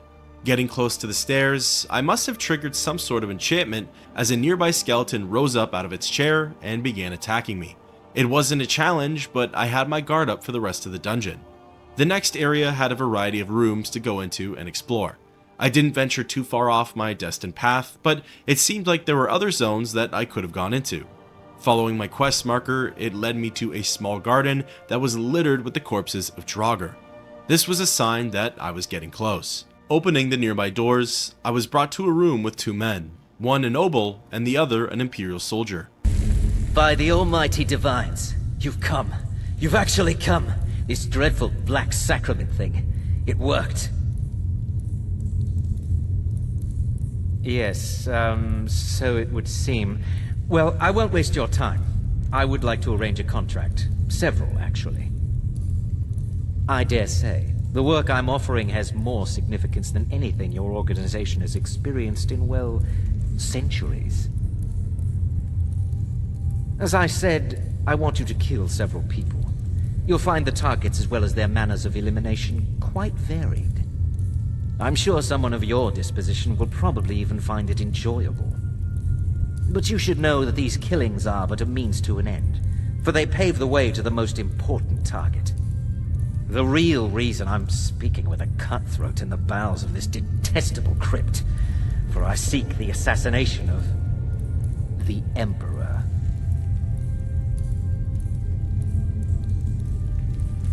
That is correct. What I ask is no small thing, of course. But you represent the Dark Brotherhood. This is what you do, no? You must understand. So much has led to this day. So much planning and maneuvering. Now, it's as if the very stars have finally aligned. But I digress. Here, take these. They need to be delivered to your superior. Rexus? The items. Here. The sealed letter will explain everything that needs to be done. The amulet is quite valuable. You can use it to pay for any and all expenses. Confused and doubtful of Amand, I asked him a follow-up question. Is there something else you need? In the year 3E41, Emperor Pelagius Septim was murdered in the Temple of the One in the Imperial City, cut down by a Dark Brotherhood assassin. His killing ushered in, shall we say, a necessary change in Imperial policy. There are those now who wish for a similar change. I am sorry, but that's all I'm at liberty to say. This contract is far-fetched and feels too good to be true. I'll definitely be reporting this to Astrid in order to hear what she has to say about it. A fun little fact, you can see that Motier performed the Black Sacrament. This is of course how the Night Mother knew of this contract, and she was well aware of its potential importance. Astrid was confused by this whole process, as she's never received contracts in this way before. She's used to having eyes and ears out on the streets, but she's not used to having someone else relay the words of a dead woman to the guild. Leaving Vollenrud, I was curious to see the contents of the sealed letter. Unsealing the stamp and taking a peek, it details everything that Motieri told me and so much more. It provides a thorough, step-by-step plan for assassinating the Emperor. It talks about other key players that the guild will need to take out, and the manner in which they should be completed. I don't want to get too into the specifics right now, as this is either the blueprint to pulling off one of the biggest jobs the guild has ever seen, or it's a setup put on by Amand. The other thing I wanted to look at was the amulet. Obviously, there's a small barrier for using this to pay for any possible contract expenses. If it's real and has value, it needs to be sold to someone who would actually buy the thing. Fast traveling back to the sanctuary, I spoke with Astrid. You're back. Good. Alright, so, did you meet this Motier? What did he want? You're joking. What's this? By Sithis, you're not joking. To kill the Emperor of Tamriel. The Dark Brotherhood hasn't done such a thing since the assassination of Pelagius. As a matter of fact, no one has dared assassinate an Emperor of Tamriel since the murder of Uriel Septim, and that was 200 years ago. No, she certainly wouldn't. And, for whatever reason, she chose to relay Motier's information to you. I don't know exactly what's going on here, if you're the listener, or this is some fluke, or what, but what we now have before us... You're damn right we'll accept it. If we pull this off, the Dark Brotherhood will know a fear and respect we haven't seen in centuries. You think I'd abandon an opportunity to lead my family to glory? But this is all so much to take in. I need time to read the letter and figure out where we go from here. And this amulet.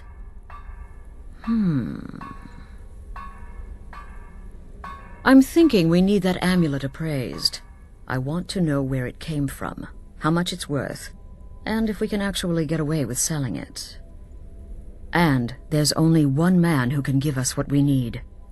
Delvin Mallory. He's a fence, a private operator. Works out of the Ratway in Riften. Give me the letter. Bring Mallory the amulet. Find out everything you can and sell it if he's willing. He'll offer a letter of credit. That's fine. Delvin Mallory and the Dark Brotherhood have... history. He can be trusted. Astrid seems to think the contract is legit, which, if it is, will be monumental for the faction. In search of further confirmation, Delvin is actually a member of the Thieves Guild, so he would know his way around a real necklace as well as buying and selling hot items. Heading into the Ratway and meandering over to the Ragged Flagon, I approached the Breton and spoke with him. Oh, now you must be lost. Best you scurry off while you're able. The Ratway, well, it has a habit of swallowing up the uninvited. Oh, I see. Well now, how is Astrid doing these days, huh? Tell her to stop by sometime. We can have a drink. Catch up. But we can discuss that later, yeah? What does the Brotherhood need? Let's see. Where did you get this? No, don't answer. I don't want to know. This is an amulet of the Emperor's Elder Council, specially crafted for each member, worth a small fortune. Ain't something you give up lightly. Look, it ain't my business to tell the Dark Brotherhood its business, but if you killed a member of the Elder Council, you'd better believe. Buy it. This, an Elder Council amulet? Oh yes indeed. Oh, wait, just one moment. Here is a letter of credit, usable by Astrid only, for any service or item I can provide, as per our standard arrangement. You bring that back to your lovely mistress, with my regards. That went a lot smoother than I thought it would. Plus, an Elder Council amulet? On top of its beautiful craftsmanship, there's a lot of rarity to this piece. Something tells me it's worth a little more than the game's suggested 1,000 gold. Returning to the sanctuary and seeking out Astrid, she says exactly what I was thinking with regards to Motier. Good, you're back. Well, what did Mallory have to say? Is the amulet authentic? The Elder Council? Oh, now that explains quite a bit. Motier, you naughty, naughty boy. Hiring the Dark Brotherhood to help you rise beyond your station. Delicious. Was Mallory willing to buy the amulet? Splendid. Then we're ready to begin. Or, more specifically, you're ready to begin. After all, you're the one the Night Mother spoke to. But by Sithis, I hope I'm making the right choice here. You may be an effective killer, but your command of guile leaves much to be desired. The sealed letter you delivered to me was mysteriously unsealed upon its arrival. I can only assume you've read its contents. Sloppy. But moving on to business. As you probably already know from reading the letter, you're going to a wedding. Well, more like the public reception. It should be a lovely affair. You'll mingle with the guests, eat some cake, stab the bride. Oh yes, you've got to kill the bride at her wedding. And they say romance is dead.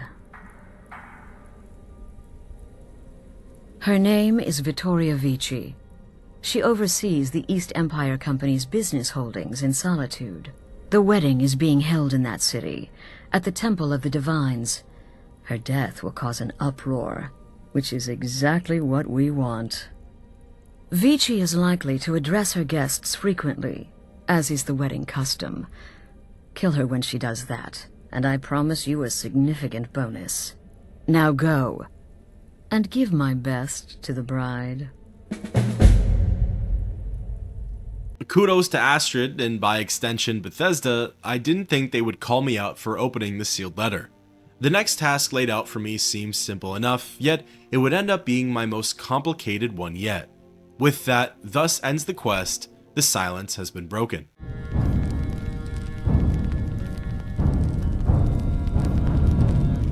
It was finally time to begin the first of many stages for this ultimate contract, assassinating Vittoria Vici, the first cousin of Emperor Titus Me II.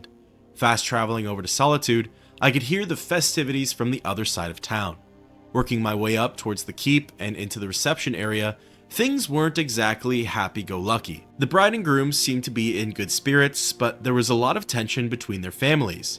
The groom, Asgir, and his kin are patriots for Skyrim's independence, And of course, Vittoria, being the first cousin of the Emperor, automatically puts her in the opposite camp. The wedding is supposed to be a symbol of putting the feud to rest, but you could cut the tension with a butter knife. Approaching the couple, I spoke with them to hear some dialogue. Now, fella, let's not get too close to my new bride, eh? The best. Vittoria's a good woman. Any man should be so lucky. I know my father is not happy about me marrying an Imperial, but that is his problem. What an amazing day this has been. I hope you've been enjoying the festivities. I'm just so overwhelmed. Such kindness for me.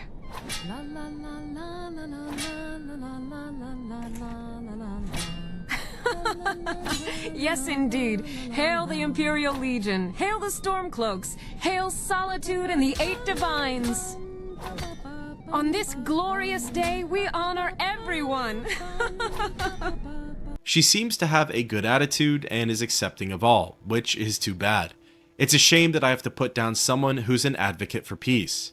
In order to get my bonus, I have to wait for the couple to address their guests. Surveying the land, I got a good idea of where I could set myself up. It turns out that Asgeir and Vittoria go up to the landing above the reception in order to make their speech. Following them and crouching behind the Imperial, the kill seemed so simple. One good crouched heavy attack and she was dead. The issue was, I couldn't escape quick enough for Asgeir to not see me. He would turn around almost immediately and alert everybody to my actions. The first time I let things play out, and the balcony became a war zone. It turns out, Vizara, a fellow guildmate, was sent by Astrid to aid me if anything went wrong. So it was nice to know that brute force was an option. However, I wanted to do things discreetly, so I tried another way. Across from the couple's balcony was a small landing. From here, I had a clear shot of Vittoria. The only issue was that Asgeir was also within eyeshot, and anytime I made a move, he would see me and report the crime. I attempted the kill many times, and each one was no more successful than the last. So, going back to the drawing board, I returned to the sanctuary and did something that I haven't really taken advantage of yet. My brothers and sisters here actually offer advice on contracts, and Babette had a really good tip for me. It's no fair. I love weddings. Astrid should have given this contract to me. Instead, she's got me visiting cities and assessing security. How boring. But listen, I think I can help you. The wedding reception is outside the Temple of the Divines, right? In Solitude? If so, the bride will probably address the crowd from the balcony. It overlooks the courtyard. Well, there's an old statue there. I've seen it. Hanging right over where she'll be standing. Old means weak. Weak means it could fall. Her method actually plays out similar to one that was in Oblivion's Dark Brotherhood questline. It's always fun to get to use the environment to your advantage. Returning to Solitude, I waited for the newlyweds to give their speech again and struck when the moment was right. The kill was pretty satisfying and the statue worked like a charm, but Asgeir was still a witness, so having no choice but to take care of the loose ends, I loosened the stones once more and struck him down immediately after. This time, no bounty was incurred, but I still made some enemies through my actions. The Snowshods, the groom's family, came to their rescue and started attacking me. In a twisted turn of events though, the guards aggroed onto them and began cutting them down. Why, I'm not sure. I suppose all they witnessed was the family assaulting my character and acted on that. The City Watch stormed up to the balcony and slew the Snowshods. There was a 5th dead NPC too, which happened to be a Legionnaire. I suppose he also saw what really happened, but his clansmen turned against him. You couldn't write a better ending to all of this in a book. With the deed done, I fast traveled back to the sanctuary and reported my success. The news is everywhere. Vittoria Vici, the Emperor's cousin, butchered at her own wedding. Well done. Let's see His Eminence try to ignore this. With Vici's murder, you've started us down a path the Dark Brotherhood hasn't traveled in centuries. The assassination of an emperor. And now your reward. A unique spell to summon a legend of the Dark Brotherhood. His soul serves us now in death, as his body once did in life. Ah, and of course, a bonus for killing Vici while she addressed her guests as instructed. Gold simple and pure. Spend it as you will. Now then, time to proceed to the next stage of the plan. Go and speak with Gabriella. She's been helping me arrange your next contract. 750 gold goes a long way, but I was hoping for something a little more tangible and usable for the bonus. However, the summon she gave me was pretty wicked. It gives me the power to conjure the ghost of Lucien Lechance to fight by my side, until he's defeated. Periodically, he'll even throw in some dialogue that very soon becomes a massive factor in a critically important decision. You know, a good purification might be just what this sanctuary needs. With that, thus ends the quest, Bound Until Death.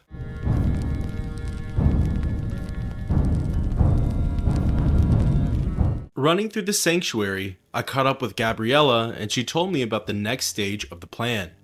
Dear brother, I've been waiting for you. Your next contract awaits, as I'm sure Astrid indicated.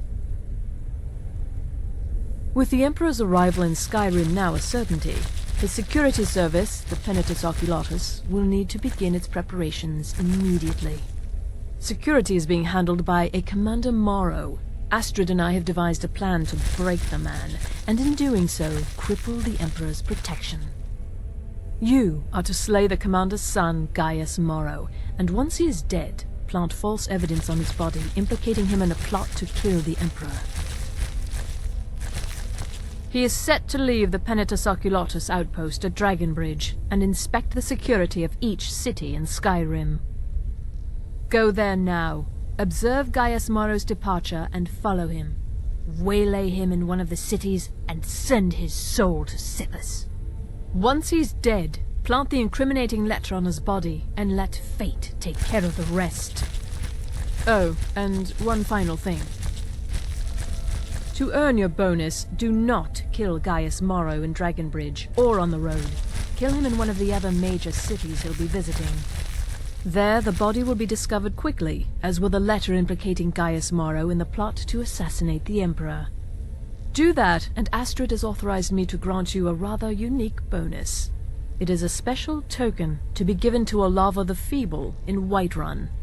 Olava is an old and dear friend, and a powerful seer. The token entitles you to a reading of your future. It's an opportunity one should not pass up. Before leaving, I asked her if she knew what Gaius' schedule would be like. No, so your best plan is to follow him after he leaves Dragonbridge. However, there is one other option. We know there's an actual written travel schedule, somewhere in the Penitus Oculatus outpost. Securing that would, obviously, be most beneficial. Even though it wasn't a canon event for this playthrough, I already had a brief encounter with Commander Morrow.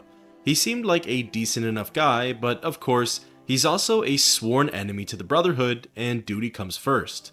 Exiting the sanctuary, I traveled over to Dragonbridge just in time to catch the young soldier saying his farewells. Father, you worry too much. I'll be fine. I know you will, but all the same, remember everything I said. Stay alert, and when you get to the cities, make your observations and move on. I understand, but you're being paranoid. I'm inspecting security, not charging off into battle. There's not a lot that can go wrong.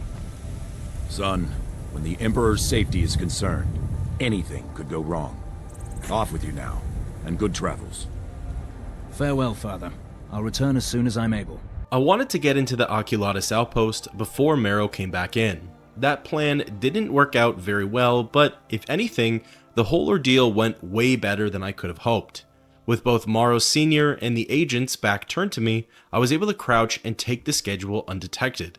The note didn't come up as own though, so maybe I went through all that trouble for no reason. But in any case, I got to see where Gaius would be and at what time. After playing a little bit of cat and mouse, as when I traveled across the province, he would have already moved on, I finally caught up to him at Markarth. Watching him move across the streets, I approached and spoke with him to hear some dialogue. Keep back, citizen. I have important business I must attend to. Is that a threat? Back off, or by the 8 I'll cleave that arrogant head from its shoulders. Stalking him for a bit, I knew Gaius was going to be a tricky man to isolate. However, the schedule said he was going to stay the night in the guardhouse. Less eyes, more opportunity. Making my way into the fold and descending to the barracks, Gaius was sitting all alone in the hallway. The opportunity was good, but I felt like there was a better one coming up.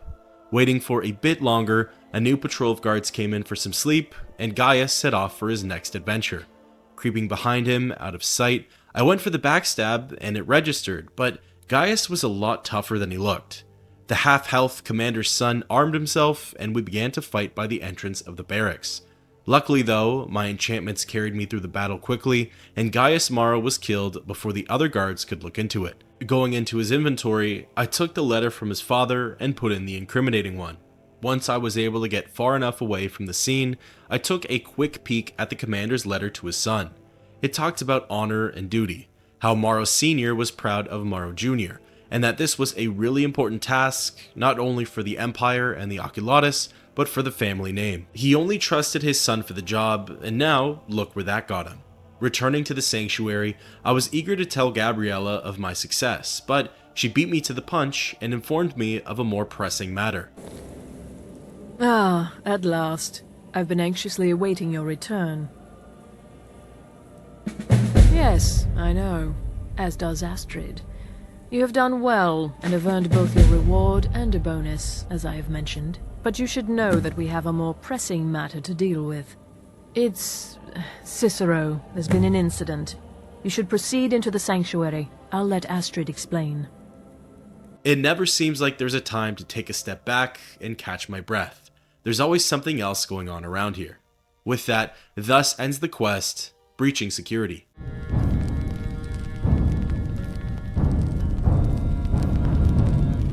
Rushing to the common area, everybody was gathered around Vizara. There were clearly signs of a struggle. Blood was splattered on the floor, and the Argonian was badly injured. From the group's brief discussion, it sounds like this was Cicero's doing, but he and Arnbjorn were nowhere to be found. Maro is dead, I know, but we've got bigger problems right now.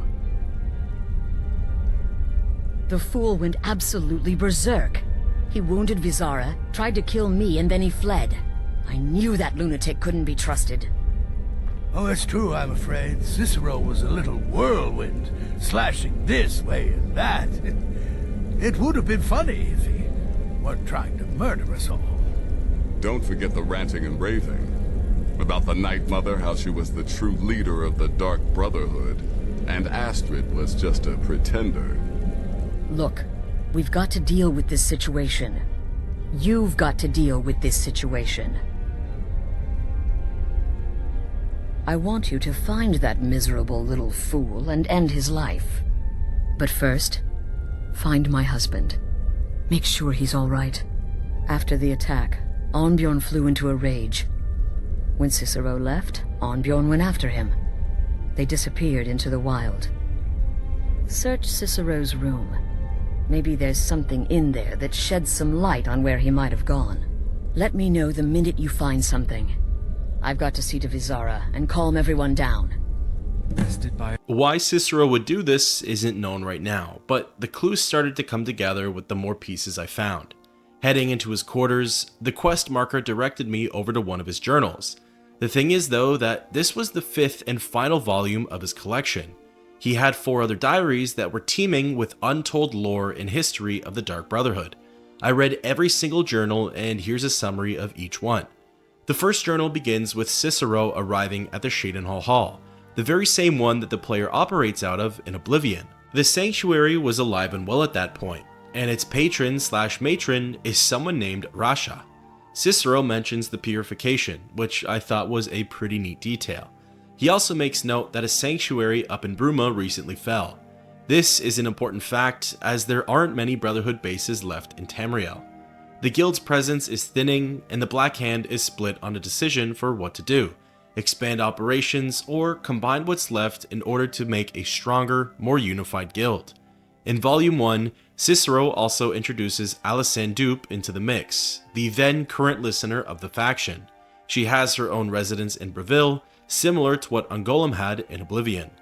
Lastly, it's irrelevant, but Cicero talks about some of the contracts that he embarked on at the time. One of them involved him posing as an overly obsessed fan of the Grand Champion for Cyrodiil's arena, following him around everywhere and then slashing his throat in an isolated space. Next up is Volume 2. He opens by writing about the fall of the Wayrest Sanctuary. An interesting detail is that with almost every single lost base, it wasn't the Empire or some noble faction that wiped them out.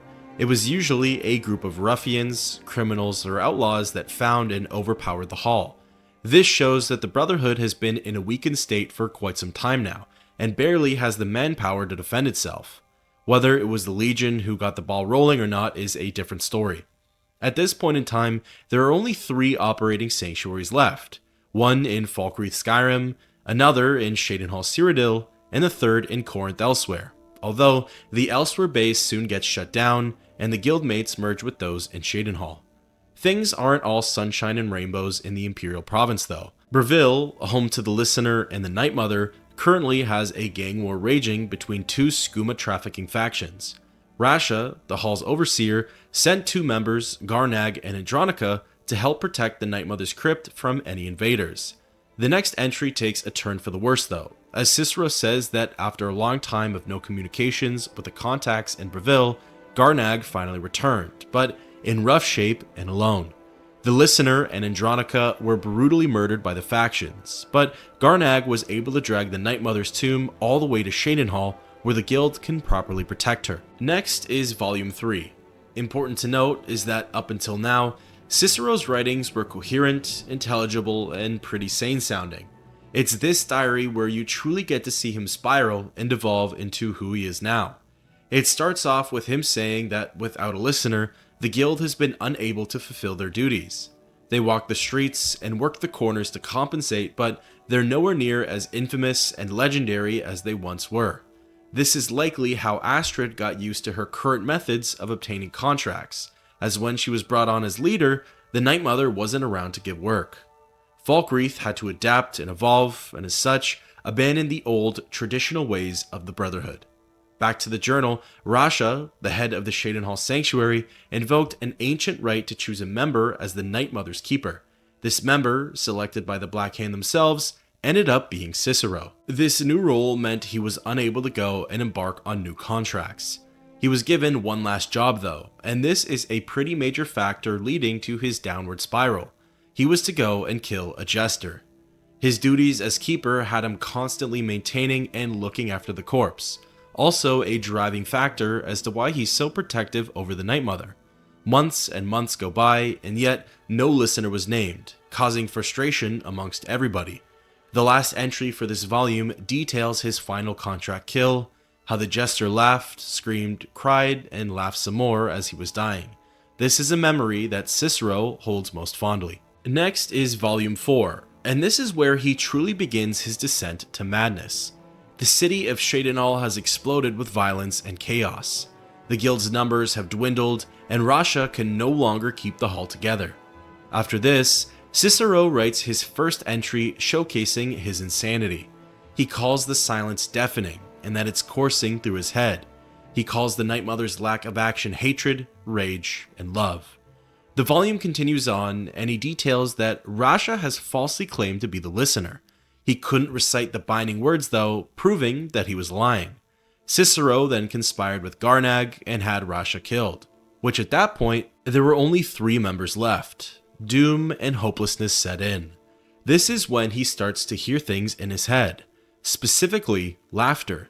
He hears the jester's laughs from the void, and it's comforting to him. Soon thereafter, the other 2 members leave the sanctuary and abandon Cicero.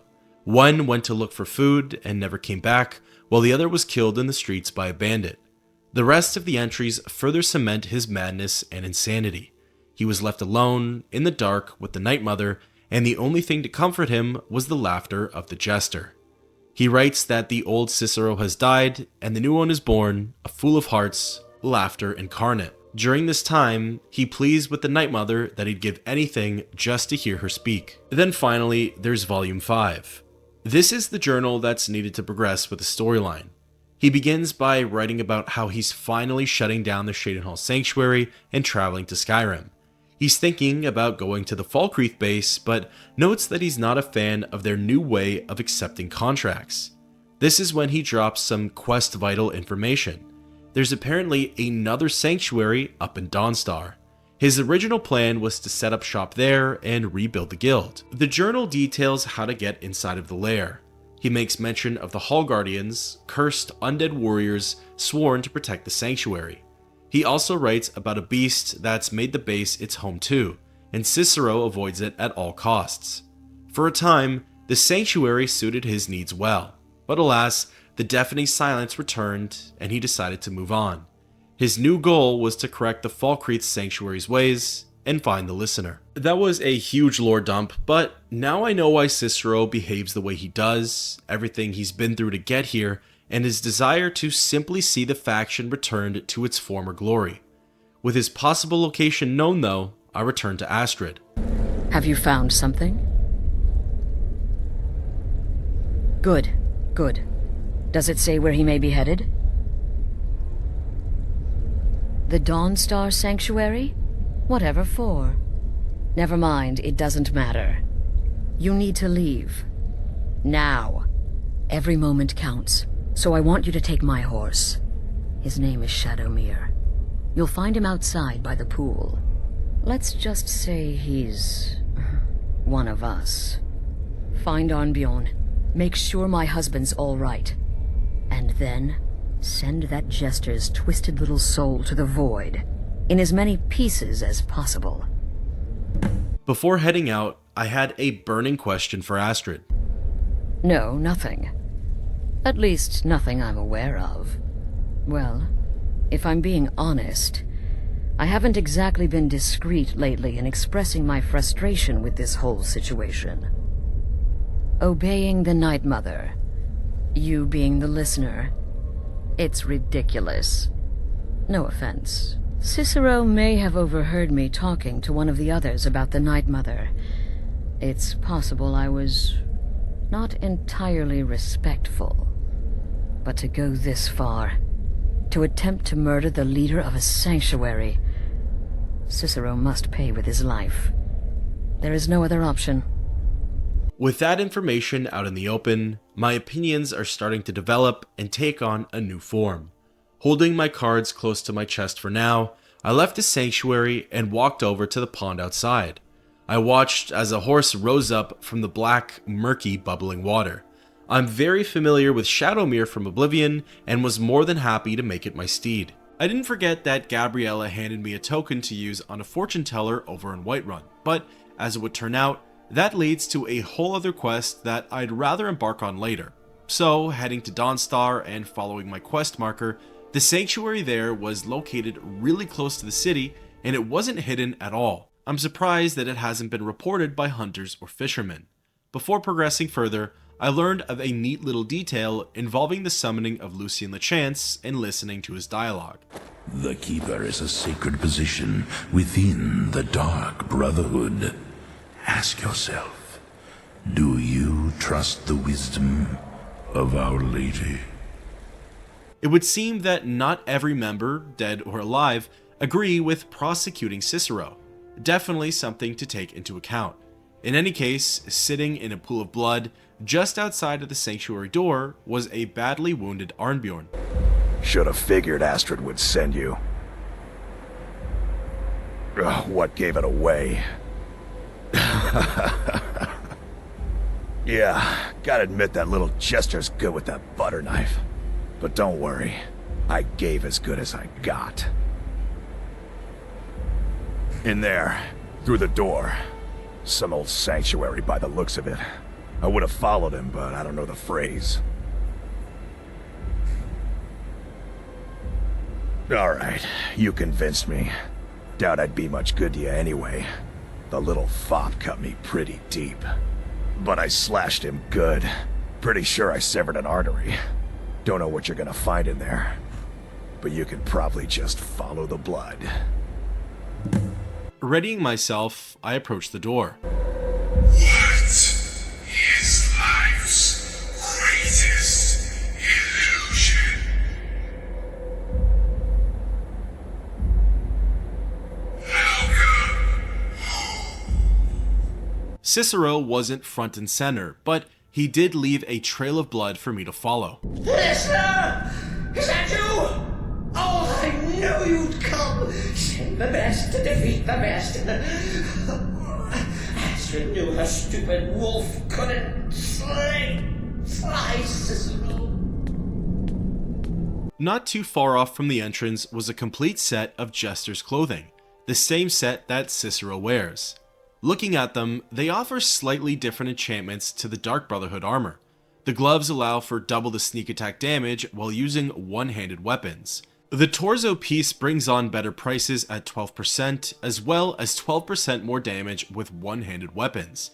The hat gives a 30% buff to sneak, and the boots actually have the same effect for both sets. In the next room is where the real trouble began. The aforementioned guardians of the sanctuary are actually specters, not unlike LeChance himself. They were hostile towards me, and some were really amazing fighters. Even with a companion, they dealt some serious damage and took a while to defeat. While I meandered through the foreign territory, Cicero kept calling out to me. He would share quips about upcoming traps, and kept mentioning that this isn't what the Night Mother would have wanted. His actions were done to protect the Night Mother and to put Astrid in her place. Eventually, the expedition led me into an icy cave, and Cicero shared some interesting information about it. Chilly. You'll enjoy this. Not an original. I grow restless, as does my blade. Forced edition. Forced by what? Oh, Cummins! This had to be done by the beast that Cicero wrote about in his journals. I knew that a battle was imminent, but I felt good and ready with LeChance behind me. Well, now I was on my own, but I was still ready. In the next room over, I ran into the legendary monster, and it was all too familiar. This was an Udafrict, a mythical beast that the player also encounters in Oblivion. Although that one was the matron, so this must have been one of her spawns. I was able to partially cheese the fight by firing off a flurry of arrows from the safety of my tunnel. This really weakened the creature, and it didn't bother making the trek over to me. In a rather lackluster manner, I was able to pick it off no problem and continue my hunt. Following the blood trails, I took on more guardians and ended up venturing through what felt like the entire sanctuary. After taking on what seemed like a whole army of them, I was brought to the final corridor. Walking to the end of it and popping open the door, I saw a wounded, shaking shell of a man on the ground. Approaching Cicero, we had one last chat. You caught me. I surrender.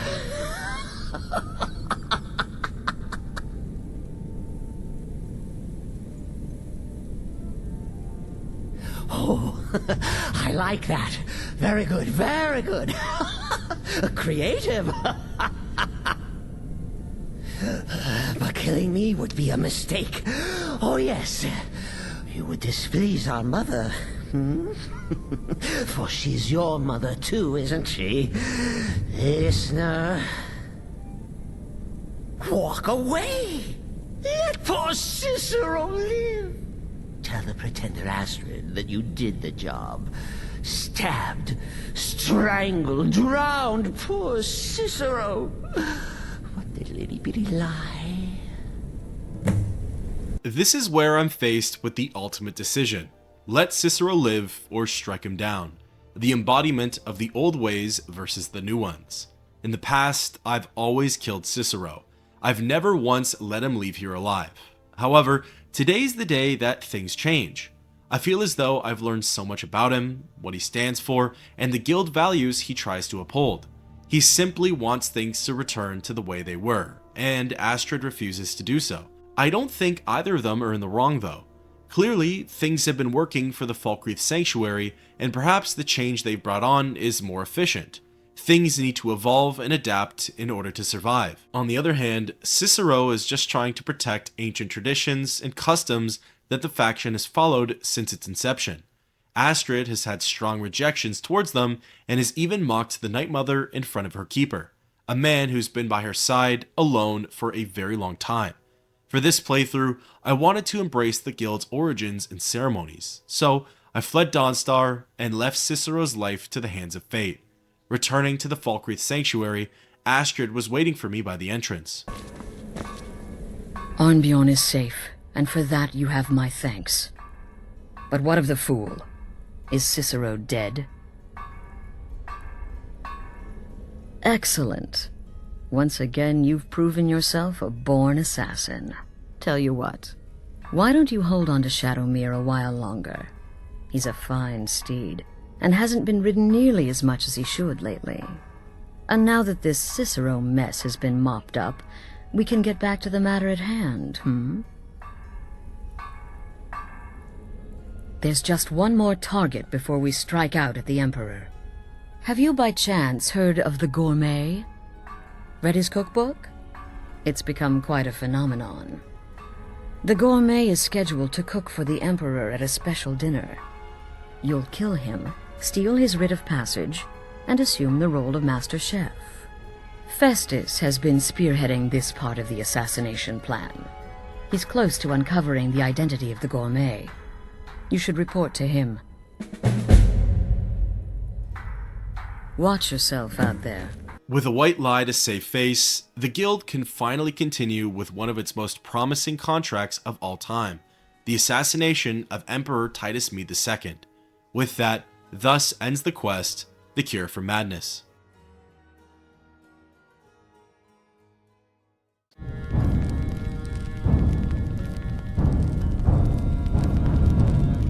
Rushing across the sanctuary, I met with Festus in order to hear his plan. Bloody brilliant. There you are. Took your sweet time dealing with Cicero, eh?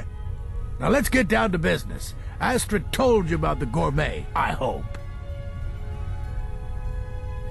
Quite so. But first, you'll need to learn who he is. Assuming, of course, that the Gourmet actually is a he. Could be a woman, for all we know. Oh, indeed I do, indeed I do. In my, investigations, I came upon this. It's a copy of the Gourmet's cookbook. Oh, but not just any copy. It's signed, you see. Seems to be a message from the Gourmet to one Anton Varan. I've tracked Varan to the keep in Markarth. It would seem he's the cook. I believe so. Therefore, you are to obtain that information from Varan, who the Gourmet really is and where he can be found. Oh, and when you're done with Varan, kill him. Loose ends and all that. Next, you'll have to... Are you still paying attention?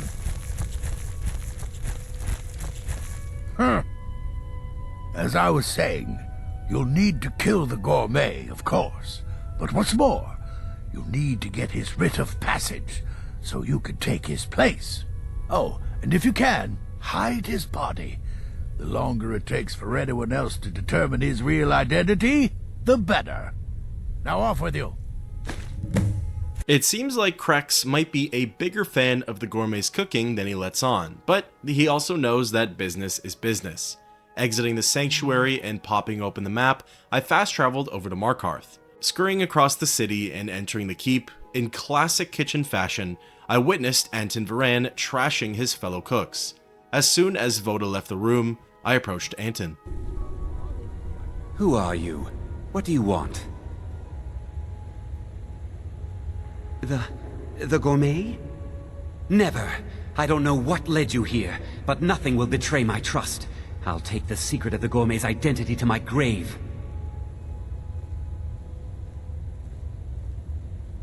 The Dark Brotherhood? Now, wait a minute. Let's not get hasty. I mean, surely my friend wouldn't want me to endanger my own life, right? Look, his name is Balagog Gronolobe. He's an orc.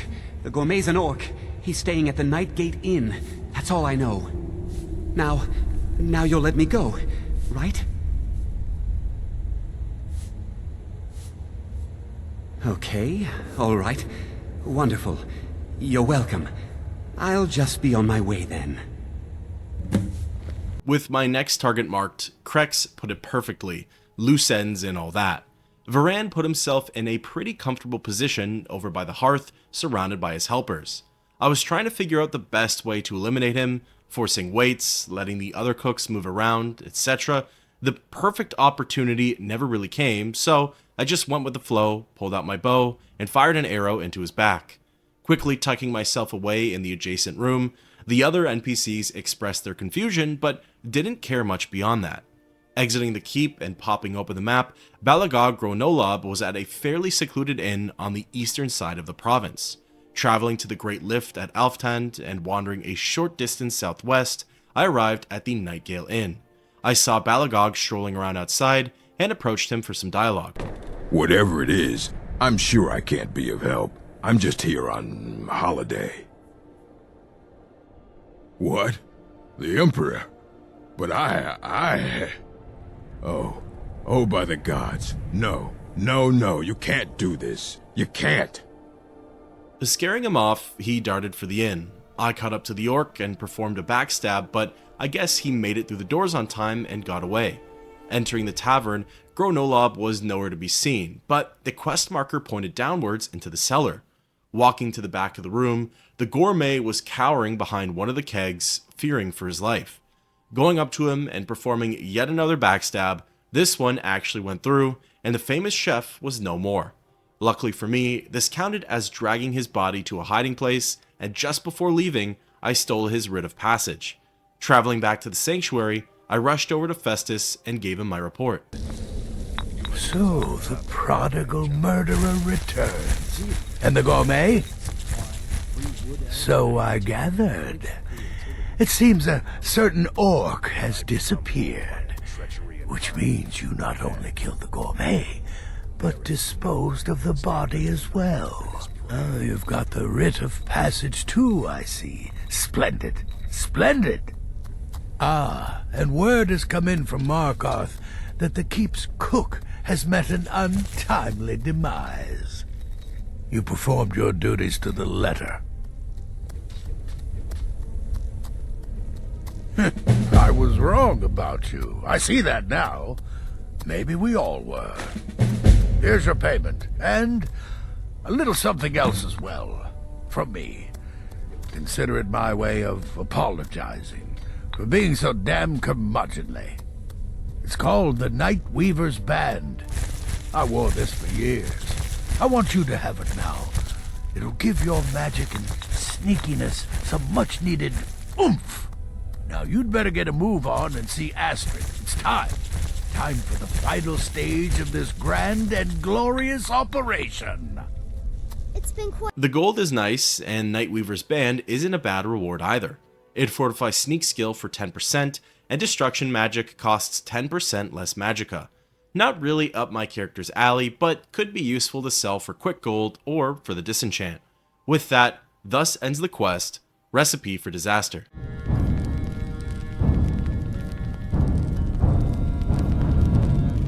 Now, the next few quests are going to be the climax for the guild storyline. The plot to assassinate Emperor Titus Mede II is finally in motion. However, Nazir still has a bunch of minor contracts for me to go on. 7 to be exact. So I figured I'd go through those now and leave the final few epics for last. There are indeed 3 to be exact. There's Deekus, a shipwreck scavenger, Mirandru Joe, a traveling caravaner, and Anoriath, a hunter. I asked Nazir for more information on each target. He's an Argonian layabout, likes to scavenge shipwrecks. My guess is he'll run if threatened, or swim if given the chance. He's an accomplished wizard, and locating him may be challenging as he travels with the caravans.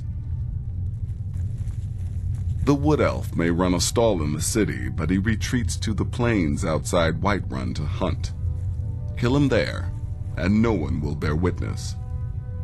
3 targets all sort of have similar ways of life. They like to seclude themselves from society.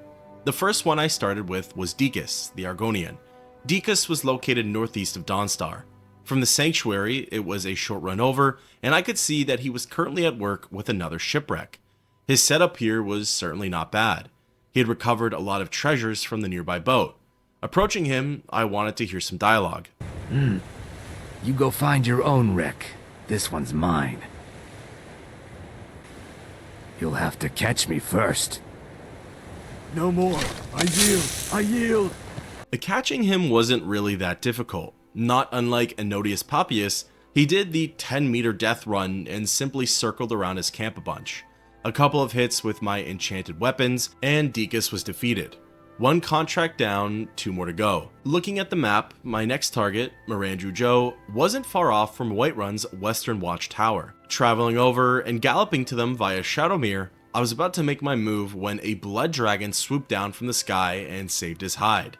Through the power of teamwork, the caravan, my horse, and some other travelers, we defeated the beast in no time.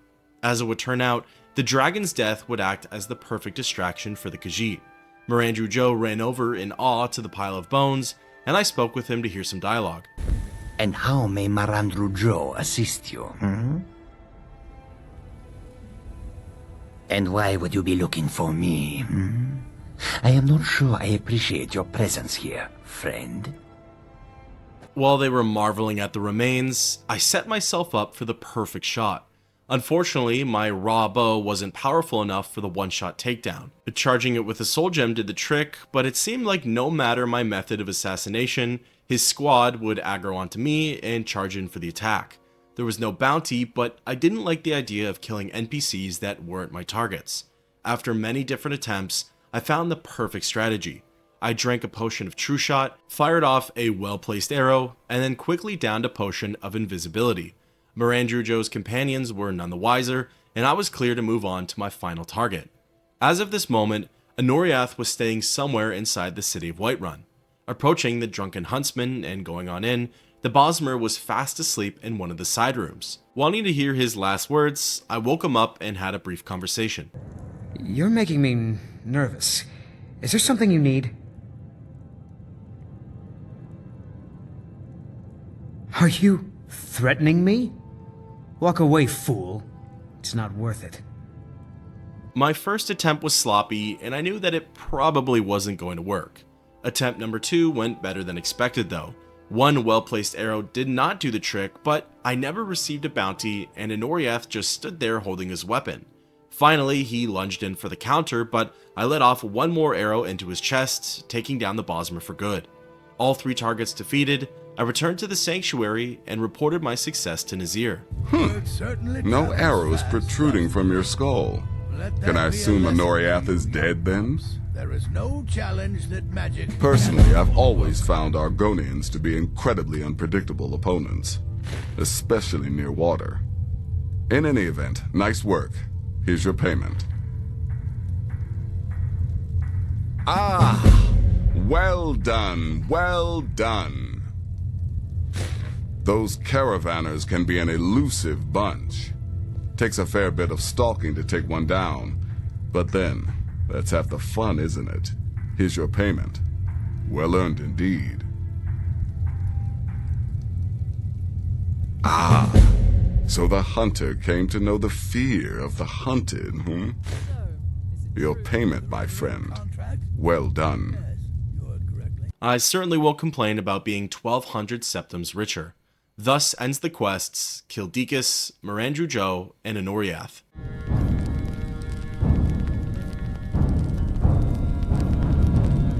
Returning to Nazir, I asked for more contracts. Just one right now, actually. I need you to eliminate an old woman named Agnis, a servant in Fort Greymore. I asked for further information on this Agnis. She's a maid, old and feeble. But with this contract, it's much more a matter of where than who. Your political affairs are your own, but any allegiance you may have in the ongoing war could very well affect your access to Fort Greymore. At first, I was confused by what Nazir meant by my political affiliations would get in the way for this quest. I then learned that depending on my progression with the Civil War questline, the following events could be easier. As of right now though, it isn't a storyline I've embarked on with this character, so stationed at Fort Greymore was just a group of bandits and ruffians. Clearing the castle courtyard of any threats, I went on inside of the keep and continued my rampage. Agnis, an older woman who I suppose comes with the fort, wasn't hostile towards me and just wanted to be left alone to clean. I spoke with her in order to hear some dialogue. Sleep? I can't sleep now. There's too much to be done. And what's this void you're rambling on about? A couple of good slashes with my blade and she was down for the count. A simple enough kill with really only the real difficulty being the bandit resistance. Something that could be taken away with another questline's progression. Returning to Nazir, I reported my success. Don't worry, my friend. I'll spare you the facetious quip about killing a defenseless old woman. Infiltrating an occupied military fort and making it out in one piece is nothing to joke about. Well done. Your payment for services rendered. I then asked him about any further contracts. Well, yes, 2 of them. But you're reaching the end of what I have available. Your targets are a dark elf wizard named Maluril in the dwarven ruin of Mazinchaleft, and Helvard, the housecarl of Falkreath. Kill these 2, and I'll have one last contract to give you. I'm just finalizing some details now. I asked for more info on both targets. He's the housecarl of Falkreath. You know what that means? He's the bodyguard to the Jarl himself. So be careful. He's dangerous, very dangerous. A rogue dark elf mage doing research into dwarven artifacts should be both respected and feared. Just not by you. Wanting to start with Maluril, I set my sights on the dwarven ruins of Mazinchaleft. Traveling to Ustengrav and riding a short distance east, I quickly came across the site's exterior. It was teeming with bandits, so Shadowmere and I got to work and slew every NPC in the area. Once ready, I went on inside of Mazinchaleft and the fun continued. As far as stealth takedowns go, my performance was pretty bad. I was able to get a sneak attack off for almost every encounter, but it wasn't enough to kill them instantly, and it was usually followed by a group fight. The quest was really reminiscent of Elaine Dufont's contract, infiltrating a Dwemer ruin, taking out bandits, all just to reach one man. Traversing the dungeon, battling through the ranks, I soon landed on Maluril's quarters. Getting close to him, he wasn't hostile, so I wanted to hear what he had to say. By the gods, what are you doing here? Yes, quite. But if that power could be harnessed, controlled, the possibilities would be... But who exactly are you? And why are you in here? I think it best you leave Mazinchaleft. These ruins can be quite dangerous. Even after our little chat, the Dunmer was still unsuspecting. Taking out my battle axe, I pulled it back and dropped the weapon straight down on his head, killing him instantly. It was actually a pretty satisfying elimination. With Maluril defeated, I left Mazinchaleft and traveled over to Falkreath, a little closer to home. The Jarl's longhouse was easily accessible from the streets, and due to it being nighttime, my job was made a lot easier. Helvard, the Jarl's housecarl, was asleep in one of the side rooms. It would have been simple to just kill him right then and there, but I wanted to hear his last words. Yes, what is it? We're all very busy here. And why would I... Oh! Guards! Guards, I need assistance! At first, I was worried that he was going to alert everybody in the longhouse. I guess his pleas for help weren't enough, or the others just didn't care, because nobody came, nor did I receive a bounty. Helvard didn't put up a good fight, and I brutally executed him. Our commotion managed to bring the Jarl over, however, he didn't seem to care that his housecarl was now headless. With both contracts completed, I returned to the sanctuary and reported my success to Nazir. Back from your little vacation in Falkreath. So did you enjoy the sights, sample the food, kill the housecarl?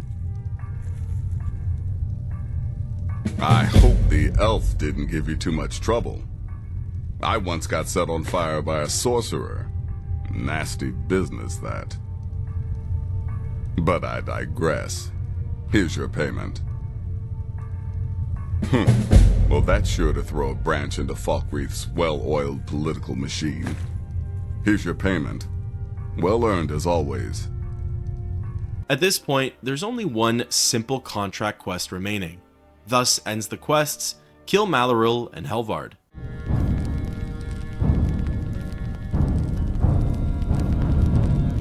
Returning to Nazir, I asked him for more work. Yes. Yes, I believe you are. Very well then. You need to find and kill Safia, the captain of the pirate ship Red Wave. The ship travels the northern coast and sometimes isn't even in Skyrim at all, so you'll have to be patient. Good luck. I asked for further information on Safia. Ah yes, the pirate captain. A ruthless she-devil, by all accounts. Deadly with a blade, and let's not forget her crew. Loyal and bloodthirsty, the lot of them. This is my final contract, and certainly the most challenging. Be careful with this one, my friend. Here I was, the final spare contract before setting off and assassinating Emperor Titus Mede II. Popping open the map and fast traveling over to Catless Farm, there was a dragon flying around and harassing the locals. I thought it was the perfect opportunity to sneak aboard the Red Wave. I technically wasn't wrong, but gaining access onto the ship was simpler than I thought. None of the sailors inside seemed to mind that I was there. Sure, they said that I wasn't supposed to be, but nobody did anything about it. So, taking advantage and wandering through the ship, I was able to locate Safia at the back, whom was also not hostile. As per usual, I spoke with her to hear her last words. Let me guess. You have some business to discuss.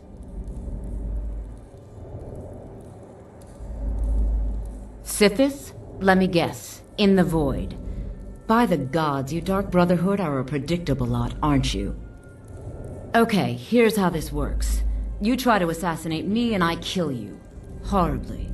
I have done this dance before, you know. She rises out of her seat and we both arm ourselves. I thought for sure the rest of the crew was going to come to her aid, but the whole time it was just her and I. She hit pretty hard and had a decent amount of health. Luckily, my shock enchantments were doing a number to her. Without them, this battle might have gone differently. Soon enough, Safia was dead, nobody on the boat cared, and I was home free. Returning to Nazir one last time, I reported my success. By Sithis, now I am truly impressed. To kill a pirate captain on our own ship no less, simply masterful. You've not only earned your payment, but my respect as well. And believe me, friend, that does not come easily. I'm afraid that concludes our business. You have exhausted all available additional contracts. But I'm sure you've got plenty to keep you busy right about now, With all of these simple contracts completed, I can now resume my work and assassinate the Emperor. Thus ends the quest, kill Safia.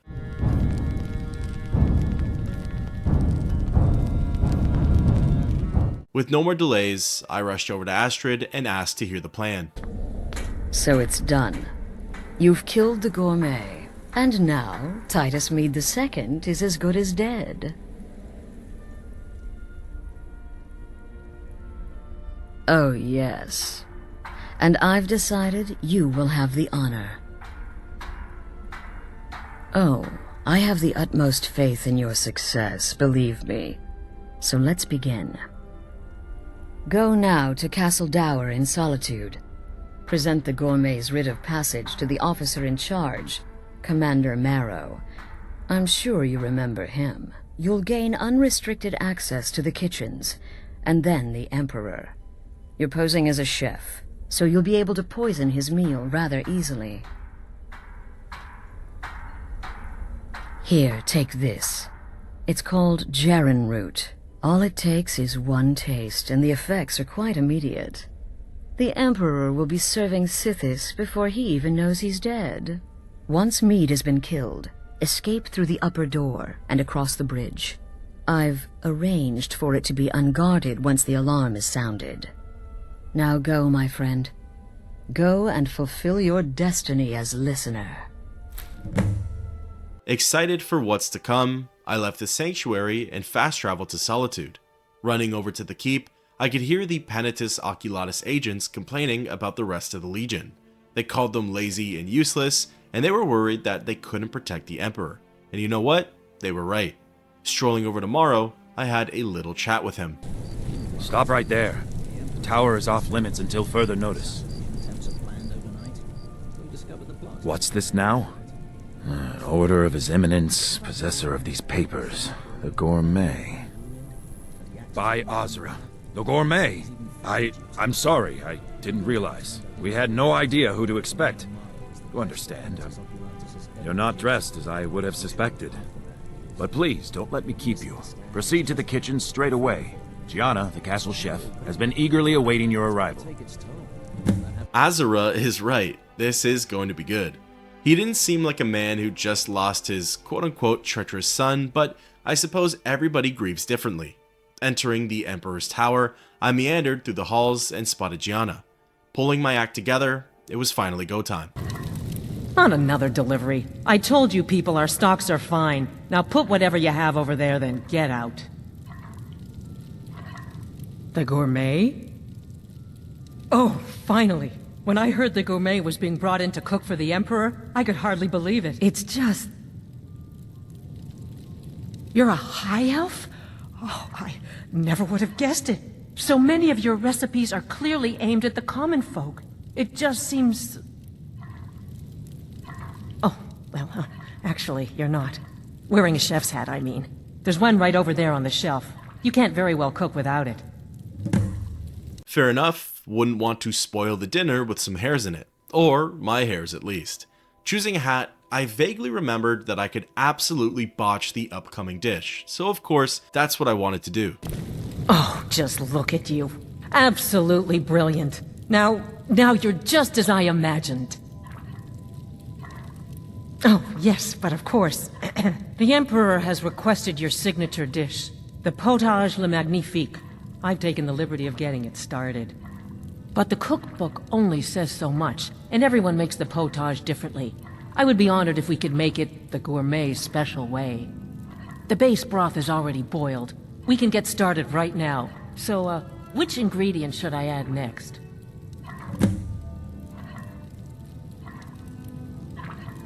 Ooh, how decadent. I never would have guessed it. What next?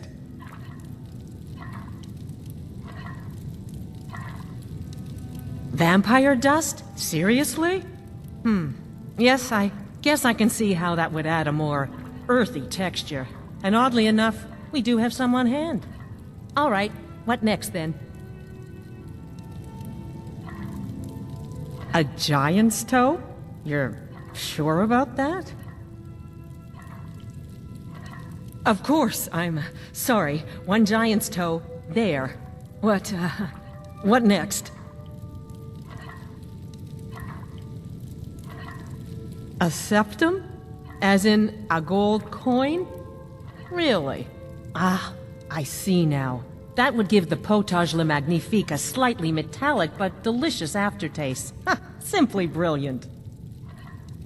I have to say, the stew seems done. Add anything else and we may dilute the distinct flavors. So, is that it?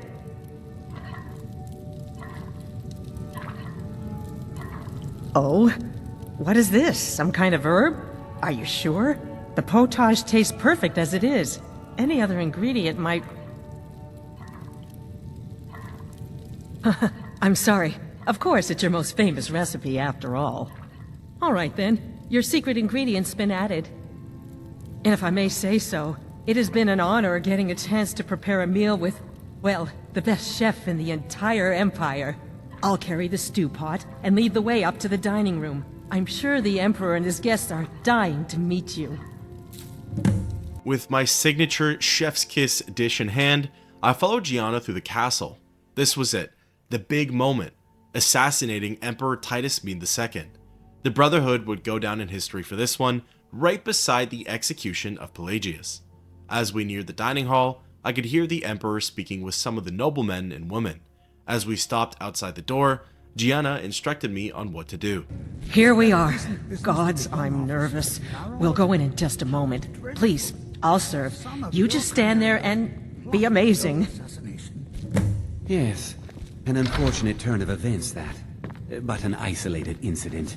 And I have been assured that the fault was with the man's son alone. Truth is, we are in no danger whatsoever. Killing an emperor can be useful, but befriending one, now that's beneficial, as I'm sure you'd all agree. Aha! Here we are, honored guests. I present to you the gourmet. Ah, the potage le magnifique. So delicious. My friends, as Emperor, I of course reserve the right of first taste. Keep it together, Gianna. Oh, marvelous. Keep it together. Just delicious. The gourmet. It is everything I had Such hoped an it would honor. be. I think something's wrong. The missus and I love your strawberry tarts. Time to end it. The gourmet and the chef have... It worked. Titus Mead was dead and everything delved into chaos. Making my escape out onto the bridge, I was practically home free. I had begun running to the tower on the other side, but was promptly stopped.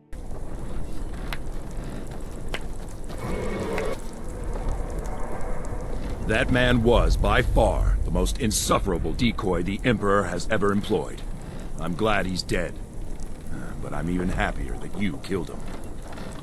You, an assassin for the Dark Brotherhood, have just made an attempt on the Emperor's life.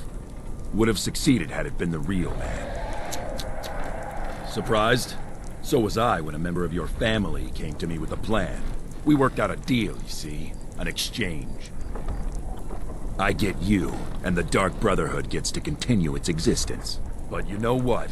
I've changed my mind. How about this? I kill you, and butcher each and every one of your miserable little friends.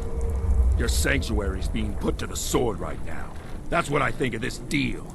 You killed my son. All of you. And now you'll pay the price. Kill him. And make sure there's nothing left to bury. Never should have come, Of course, it all seemed too easy. Everything was going too well. There had to be a twist in there somewhere.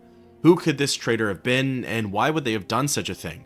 Was it Cicero? Maybe Festus, a Cicero sympathizer? Someone else who I'd least expect? The possibilities are endless. Once the attacking agents were taken care of, I fled the city and jumped into the harbor. Since the guards were pursuing me, I had to swim a good distance away and still continue with my escape. Finally, I was far enough to where the game would let me fast travel again. Oddly enough, the sanctuary wasn't a location I could go to though, so I went to Falkreath and rode Shadowmere over. On the road, just before the sanctuary, barrels of oil were spilt all over the place, and the Penitus Oculatus agents had already begun their rampage. Charging in, Shadowmere and I worked our way through their ranks. There was a fair bit of soldiers out here, so I could only imagine the amount that were actually inside. Once all of them were defeated, I rushed over to the sanctuary and readied myself for what lay ahead. With that, thus ends the quest to kill an empire.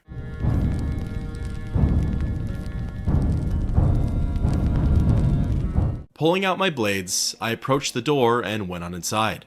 Right away, I could see dead bodies, hear unfamiliar voices, and the air was filled with smoke. In the entranceway, my fight continued as I ran into more Oculatus agents. Descending to the common area, I could see a werewolf, Arnbjorn, fighting for his life against the Imperials, but he was no match. As soon as they struck him down, their attention turned to me, and our weapons clashed in the smoky pits. They set the whole sanctuary ablaze, so even if the Brotherhood survived this, they would no longer have a base to call home. Due to the rubble and flames, there was really only one pathway I could go down. This trek led me across the bodies of more of my fallen comrades like Gabriella and Liz. Stepping into the dining hall, I heard Nazir's voice up on the landing, and my journal objective changed. I rushed over and helped him kill his attacker, Arcturus, likely the man in charge of this siege. So you are alive. I was starting to wonder. Considering most of us are now dead, I assumed as much. And before you ask, no, I don't think it was you. Well, maybe I did. But you Saving my sorry hide just now sort of erased any doubts. So, thanks. You've got that right. Only a matter of time before we're roasted alive. Come on. Listener, I am your only salvation. Come, embrace me. Nazir and I legged it through the sanctuary's corridors and ended up in the room with the Night Mother. The way out was blocked, the fire was getting stronger, and the smoke was getting thicker. I felt kind of bad for leaving Nazir behind like this, but I gave him the good old wave goodbye and stepped into the Night Mother's coffin.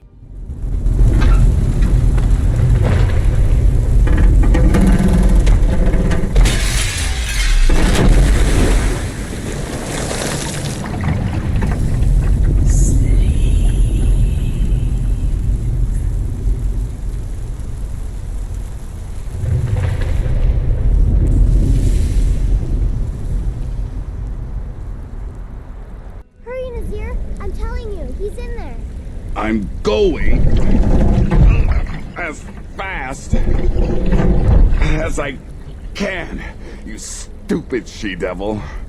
I don't see you helping. I'm not exactly built for manual labor. Now come on, you've almost got it. One more pull.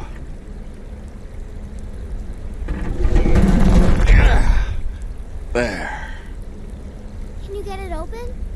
I think so. Just hold on a moment.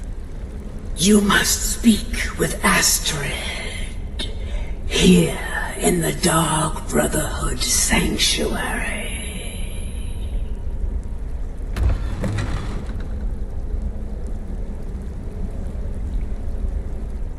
Whoa, whoa, whoa. Slow down. It's all right. You've been through a lot. Maybe you should just sit down for a bit. She's here? By Sithis, I thought we'd lost her. Let's go! Stepping out of the tomb, the chaos and destruction seems to have concluded, but the base is nothing more than a ruin. All of the corpses are charred, making it impossible to differentiate between friend and foe. All of the tunnels and pathways are blocked off, barring the one leading back outside. It seems like the only survivors are myself, Nazir, Babette, and apparently Astrid. Running along to the front area and into the side room, the sight was ghastly. Astrid was burnt to a crisp, her skin blistered and peeled. She was surrounded by candles and barely alive. The whole scene reminded me of a core Dark Brotherhood ceremony. Alive! You're alive! Thanks, Sithis.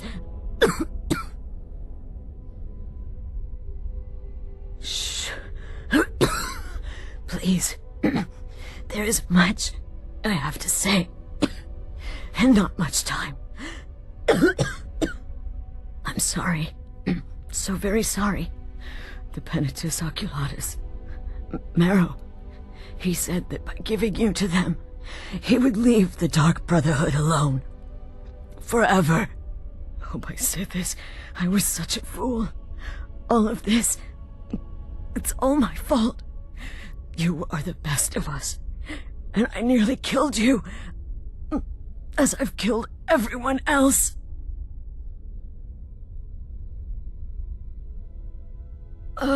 Yes, I set you up. I wanted you dead. I betrayed you, the Night Mother, and everything I hold dear. And now Marrow has betrayed me. I just wanted things to stay the way they were. Before Cicero, before the Night Mother, before you. I thought I could save us. I was wrong, but you're alive. So there's still a chance. A chance to start over. Rebuild. That's why I did this. Don't you see? I prayed to the Night Mother. I am the Black Sacrament. I'm saying you were right. The Night Mother was right. The old ways, they guided the Dark Brotherhood for centuries. I was a fool to oppose them. And to prove my sincerity, I have prayed for a contract. You lead this family now. I give you the Blade of Woe, so that you can see it through. You must kill me. Taking the Blade of Woe, it was a unique enchanted dagger that absorbed 10 points of health per strike. Equipping it, I gave her one good slash, and that was good enough to do the trick. The ultimate betrayal by Astrid. She almost eradicated the Dark Brotherhood, all in an attempt to maintain her leadership role of the Sanctuary. Once the deed was done, I returned to the Night Mother. Astrid is dead. It is as it should be. May she find redemption in the void. But while you live, the Dark Brotherhood lives. We must fulfill our contract. Emperor Titus Mede II must be eliminated. Speak with Armand Mortier at the Bannered Mare in Whiterun. He will know the true Emperor's location. But first, inform Nazir of your plans, for you are the listener, and must bind this family together.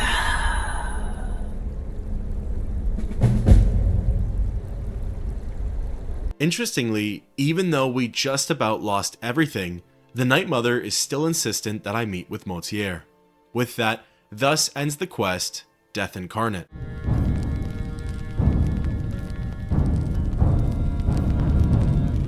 Before setting off for the Bannered Mare, I spoke with Nazir. By Sithis, what a mess. I guess this is the end. What? Well, what did she say? Armand Mortier? But that would mean... You mean there's still a chance? But how? Our plan has gone to ruin. Everyone is dead. The family... All right then. Go. Go, my listener. Find out what that slimy bastard Mortier has to say. Then send the Emperor to Sithis. But when you're done, there's no use returning here, is there? I was thinking, the Dawnstar Sanctuary. We could make a proper home there. Listen, when you're finished with this Emperor business, meet Babette and me there. I'll find some way to move the Night Mother. Don't worry. Now go. And come back with a barrel full of gold, huh? For all I knew, Armand, the original facilitator of this whole plan, could have been in on the betrayal. Perhaps I'm walking into another trap, and Commander Morrow himself will be waiting for me on the inside. With nothing else to do though but see for myself, I arrived at the inn, walked to the back room, and spoke with the Imperial.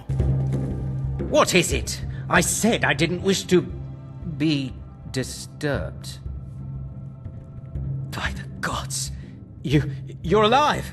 But I'd heard your sanctuary. Please, you mustn't think I had anything to do with that. I wanted the Emperor dead. The true Emperor. I still do.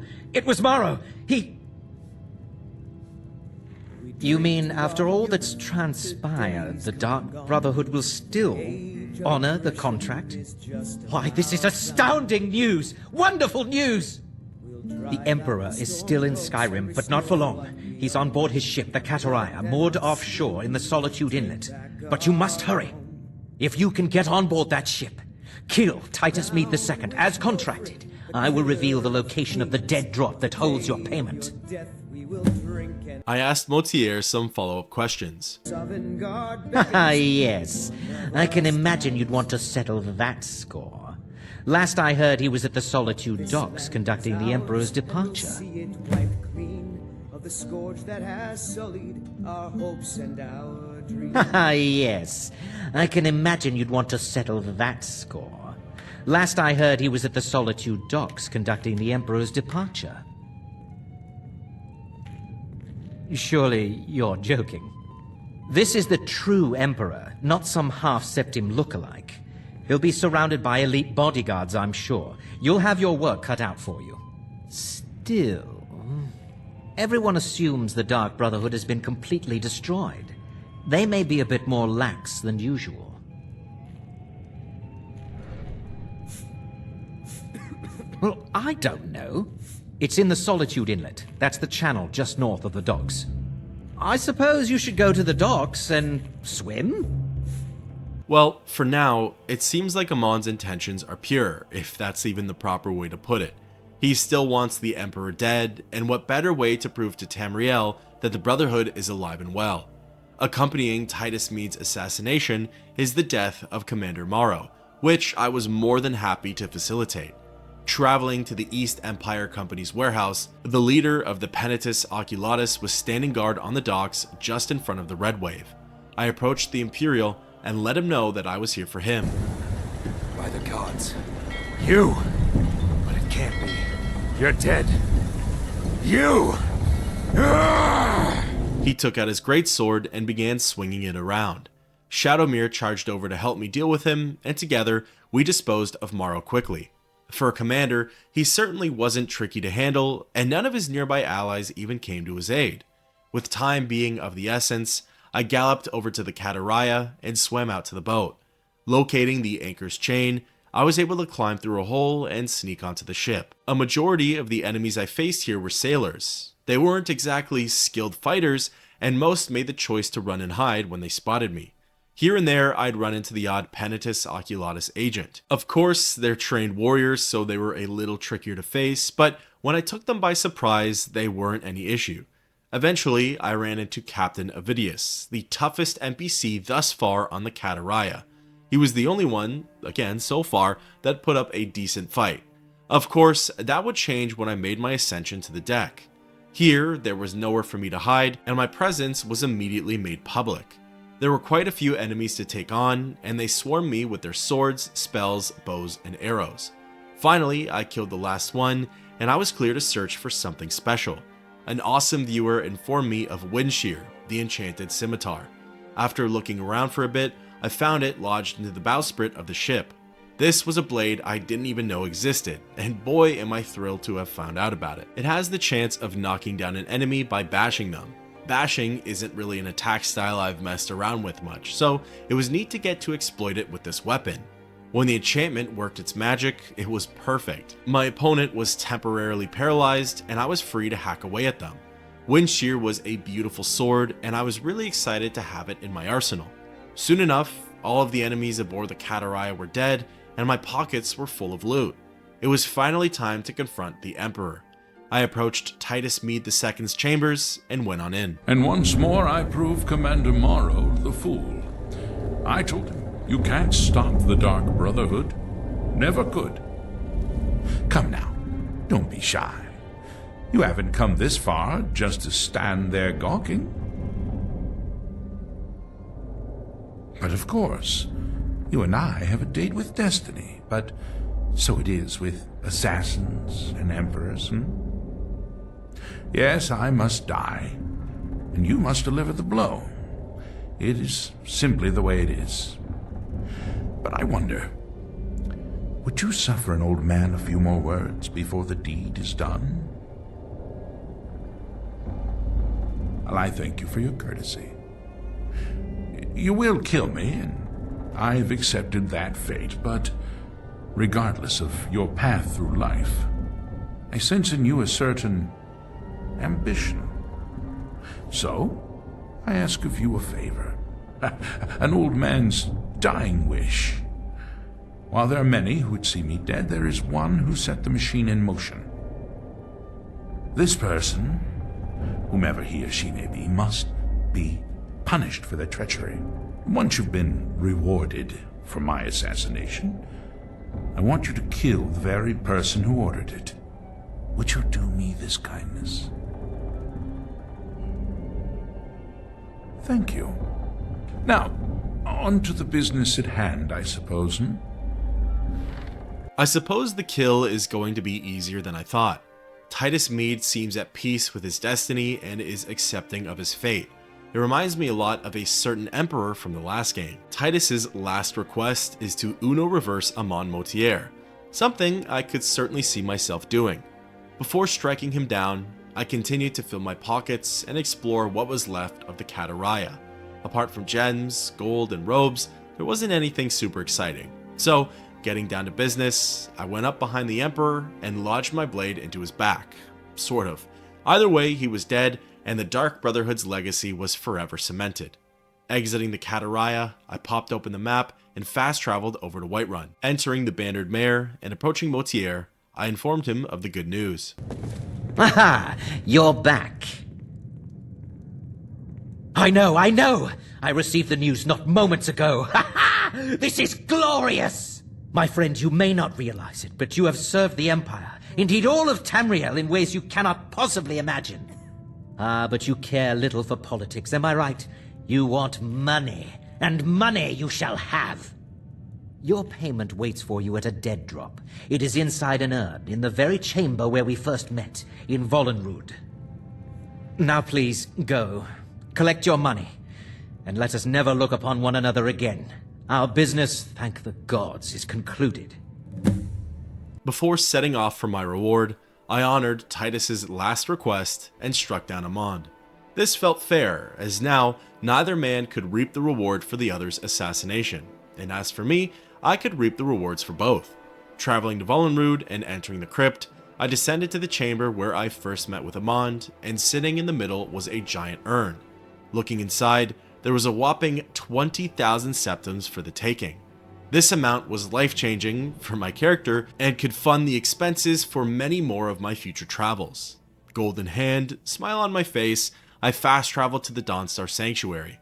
It was still shabby and needed a lot of upkeep, but Nazir did a good job at making some minor repairs. Approaching the Redguard, I informed him of the guild's glory.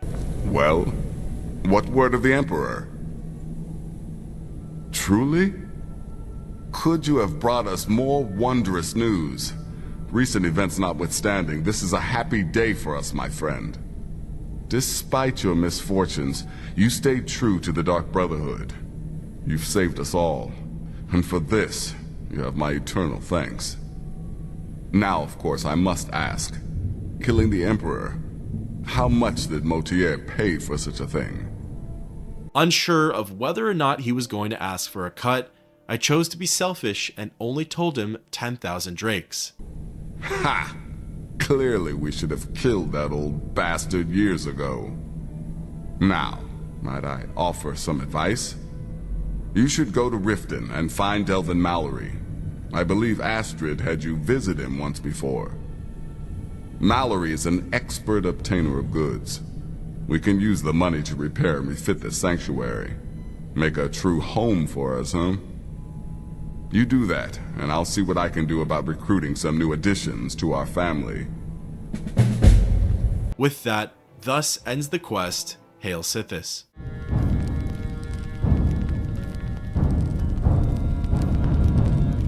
Technically, all of the glamorous quests are now completed. However, there are a few smaller tasks left to deal with. It is done. Emperor Titus Mead II lies dead, and the Dark Brotherhood yet lives. But our work is just beginning. Approach me, listener, and hear my words.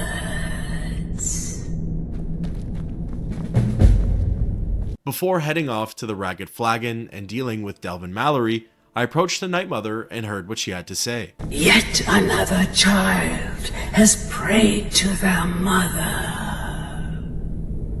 Speak with the unemployed laborer at the Frostbrute Inn in Rorikstead. Accept his gold, then kill the target. So begins a contract, bound in blood. Exiting the sanctuary, I ran into a familiar face. Listener! Oh yes, it is Cicero. You are a fool to spare me. What, did you think I would be grateful? Cicero should be listener, not you. Now you will die. Ah! Gotcha! Oh, listener, you should see the look on your face. Oh, Cicero has returned, not to kill the kind listener, but to serve until one of us dies horribly in service to our mother. Best friends forever. In the meantime, I'll make myself at home in the sanctuary. I'm sure Mother needs tending. So, it would seem that Cicero survived his battle with Arnbjorn and has since made his return. Bold of him to come back here, however, after recent events and Astrid's betrayal, I'd say he's welcomed back with open arms. I wonder if he was at Falkreath Sanctuary when it was attacked, if he would have perished in the siege. However, he is a really resourceful character, so my money's on no. In any case, this Dark Brotherhood Forever quest is infinite. It's something that I can really appreciate, and is one of the better ways I've seen Bethesda wrap up a faction's questline. Although the subject matter itself isn't infinite, there are always new minor contracts to embark on and extra gold to be earned. In this case, I met with an unemployed laborer in Rorgstead. He paid me 600 gold and asked me to kill a cold-hearted gravedigger in Windhelm. Fast traveling to the snowy city and entering the Hall of the Dead, my target was isolated and vulnerable. She didn't offer any interesting dialogue, and taking her out was no problem at all. No witnesses, no bounty. As soon as the kill was completed, the quest was marked as finished and then restarted. Again, an infinite, radiant quest that offers the player an easy opportunity to make gold. With that, thus ends the quest, or maybe not, the Dark Brotherhood Forever.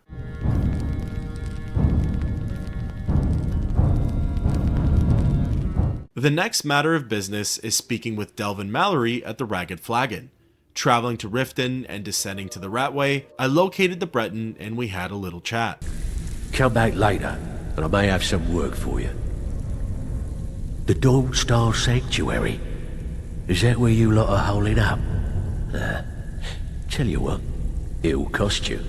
A lot. But I can help you out. What exactly are we talking about here? This part of the quest really reminds me of the player home DLCs that we saw in Oblivion, paying a large sum of gold for some rather lackluster additions. Of course, some of them are fairly useful depending on your playstyle. Looking at each upgrade, the game's slick, and in order to buy everything, it'll run me a tab of 19,000 gold. Almost all of the reward money I got for killing the Emperor.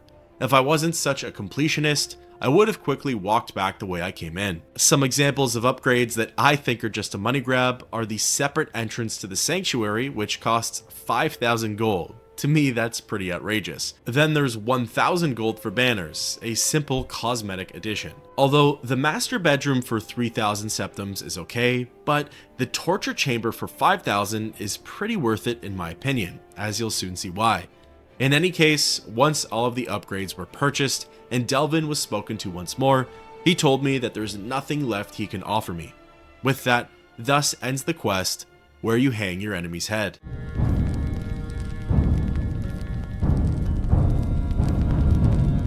This next quest is rather subtle and is only available after purchasing the torture chamber. Returning to the sanctuary, I got a better look at what my 19,000 gold investment went towards. The place was tidier, the amenities were nice, and it felt more like a Dark Brotherhood base as opposed to temporary housing. In the master bedroom, or at least what I assumed were the primary chambers, there were enchanted gloves on a stone altar. The Tumblerbane gloves had the ability of fortify lockpicking for 20%. The next area I wanted to look in was the torture chamber. Shackled to the walls, beaten, battered, and left in their underwear were 4 victims. For the first interaction, none of them offered any interesting dialogue. I would have thought this was just a sick and twisted edition meant for players to test new weapons, poisons, spells, etc. without any penalties. Then I learned that by pestering them a couple of times, each of the 4 victims reveals a location of hidden treasure that they had stashed away. Once all of the information has been gathered, each treasure hunt will be available under the Miscellaneous Quests tab. All of them are relatively easy to get to, as they're located by a major city. There's one beside Windhelm, another to the southwest of Whiterun, the third is to the northwest of Riften, and the last is southeast of Solitude. In total, I ended up snagging about 6,200 septums. That puts me at a profit for the torture chamber. After that, the victims no longer serve a purpose, and like mentioned before, could make for great test subjects when it comes to trying out poisons, weapons, and spells. With that, thus ends the quest, Take the Hidden Treasure.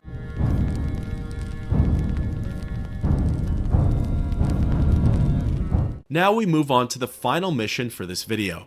Remember way back when Gabriella gave me a bonus for killing Gaius Maro in a major city? She gifted me some sort of token that was to be given to a seer, Olava the Feeble. I found Olava outside in the streets of Whiterun and spoke with her. Maybe some other time I'll reveal your destiny, Tea leaves, palm reading, crystal scrying. Ooh, maybe trepanning. Token, you say? Let me see. Oh, goodness me. You're a friend of Gabriella's, then.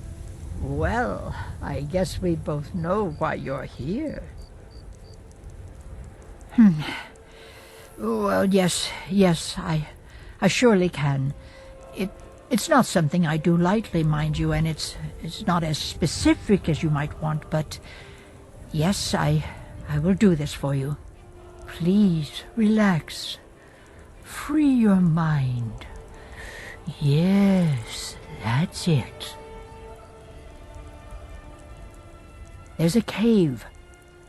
No, not a cave. A home. A place you feel secure. You will find safety there. Sanctuary. I see snow, lit by the star of dawn, and you are not alone. There are others. A child of night. A stalker of the sands. Oh, but before you are family, there will be blood. Such blood. Wait, there's something else. A potential for adventure and wealth.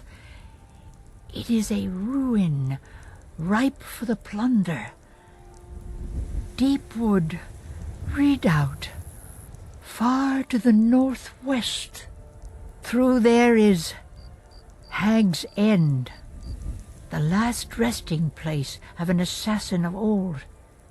A dark brother who bequeaths his ancient earthly possessions to you. No, that is all. Now, please. I find myself very weary all of a sudden. Admittedly, I embarked on this part of the quest before the gourmet was even assassinated. So obviously, she's referring to the Dawnstar Sanctuary becoming the Brotherhood's new base. Babette and Nazir are the only ones left of the original family, as everybody else was massacred by the Oculatus and betrayed by Astrid. Looking at the map, Deepwood Redoubt is in the northwestern corner of the province. Arriving, the main and constant opposing threat are the Forsworn. They, however, were the least of my troubles. The inner sanctum of the dungeon held various traps and obstacles that needed to be worked around. Once the first portion of the dungeon was completed, I was brought back outdoors to the next area, Deepwood Vale. The Vale had an entire Forsworn encampment. There were plenty of ground soldiers here, fighting back and attempting to rid the space of its invader, aka me. Once the small army was disposed of, I moved on to what was technically the second last, but for me, the last part of this expedition, Hag's End. Hag's End contains a coven of witches. I expected them all to be Hagravens, but luckily only one of them was. That singular Hagraven though was incredibly powerful, at least by my standards. After we tussled for a bit, she teleported away and I continued to move through the dungeon. Every couple of rooms over, I'd spot the hag and our fight would continue. In certain cases, there would be lesser witches in the area that would aid her, which of course made my time a lot trickier. The cycle continued a few more times until I got to a room with a word of power. It was for the slow time shout and through one more set of doors and I was brought out to the peak of Deepwood Vale. Here, it was supposed to be the final showdown between the Hagraven and I. She summoned 2 frost trolls to come help her in the fight though, and that's when I told myself I'd come back another day. As for the assassin of old, it turns out that he was a bit further back in the dungeon. There's a small nook with a false wall that's lowered by a lever. On the other side is a well-preserved corpse of a Dark Brotherhood guildmate. The catch is that his garb was the ancient version of the shrouded armor that the guild wears today. Apparently, the faction was doing a lot better for itself back in the day because the enchantments were much better. The cowl allows for 35% more damage with bows. The armor allows for 100% poison resistance. The boots offer the same effect as the newer editions, and the gloves offer double the sneak attack damage with one-handed weapons. These certainly would have been a welcome addition while I was embarking on the questline, but better late than never. With the new fit in my inventory, thus concludes my business with the Dark Brotherhood, and that wraps up the guild's questline in the Elder Scrolls V Skyrim.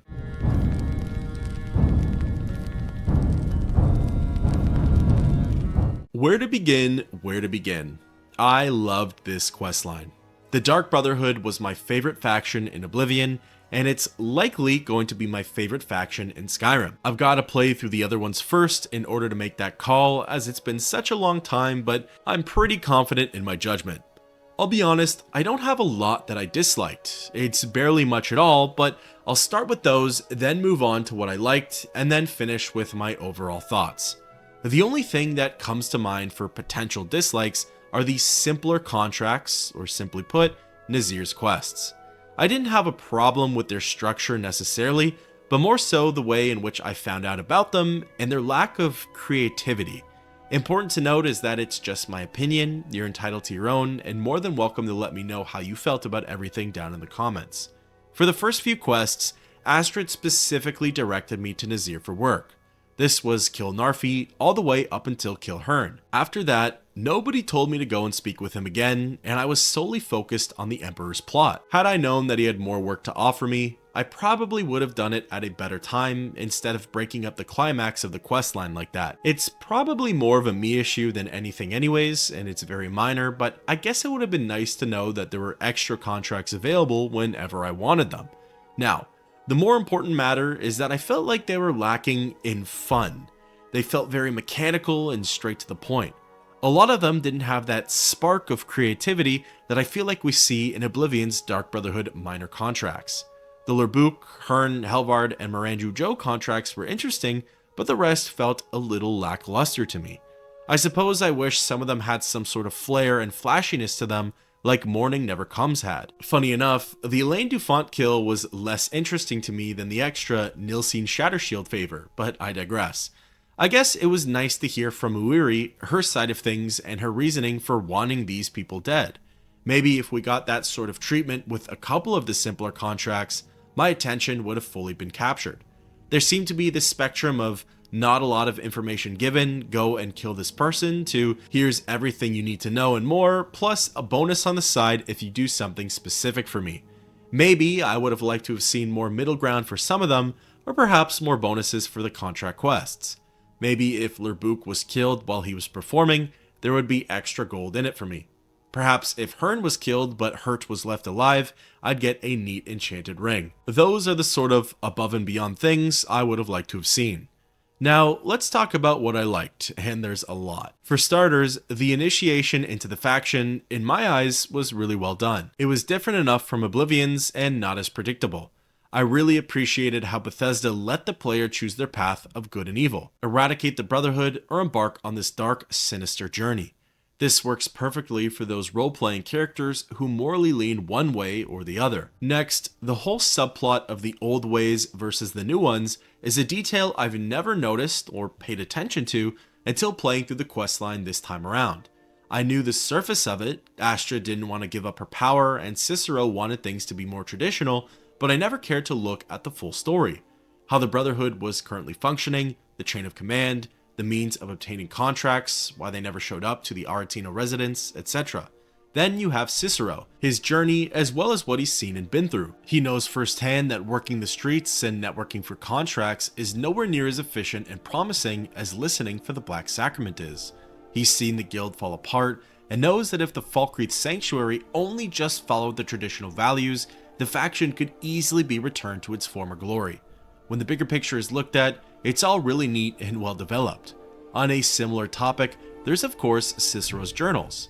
I've never bothered to read them up until this playthrough, and what a shame that is, because these might single-handedly offer the most Dark Brotherhood themed lore that we get in the entire game. We hear about the Shadenhall Sanctuary, aka our old home in Oblivion. We hear about the fall of the Bruma Sanctuary, which is the first we even hear of said base.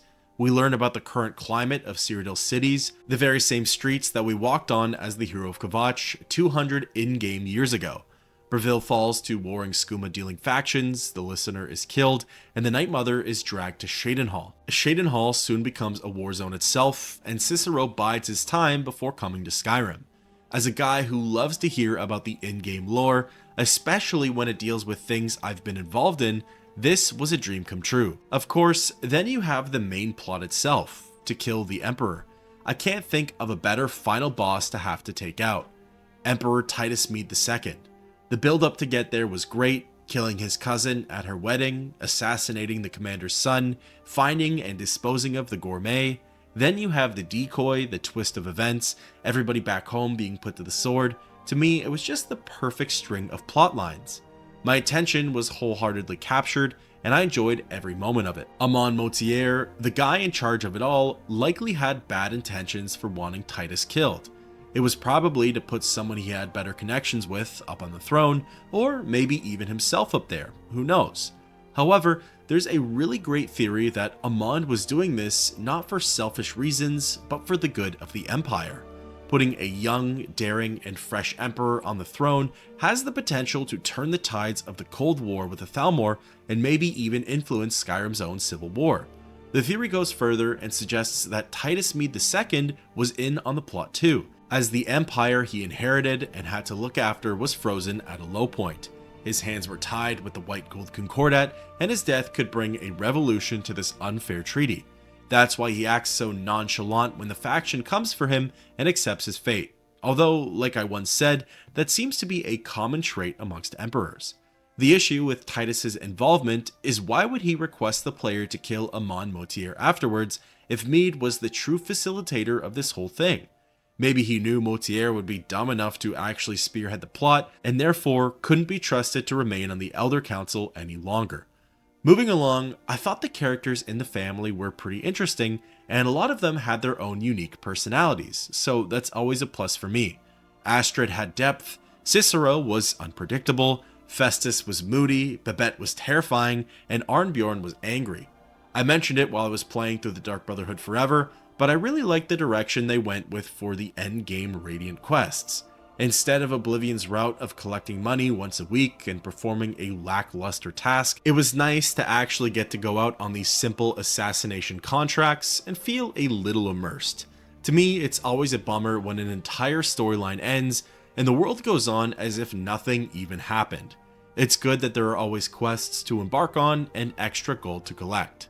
The last thing I'll mention is that I enjoyed all of the nods to Oblivion that were present in this faction. If anything, it was almost becoming too much, and any more references were probably going to drive me crazy. There was the Udafricht, Lucien Lachance. Throwing his ghost in, by the way, was an amazing detail, especially considering he had such a tragic end in Oblivion. Lachance's dialogue mentioning the purification, the Blade of Woe, Shadowmere, mentions of the Shadenhall Hall, the purification through Cicero's perspective, Cicero's diary entry alluding to the Adoring Fan and the Grand Champion. I'm probably missing some more, but those are the ones that come to mind right now. Again, like mentioned before, if I took part in those events, I have a vested interest in seeing how they played out or where things have gone since then. Well, that wraps up how I feel about this questline. I have overwhelmingly positive things to say about it. I'd probably give it a solid 8.5 out of 10. Based on what? I don't know, but it feels like an appropriate rating. It's not perfect, but it's exceptional. In my eyes, it did a lot of things right and not a lot of things wrong.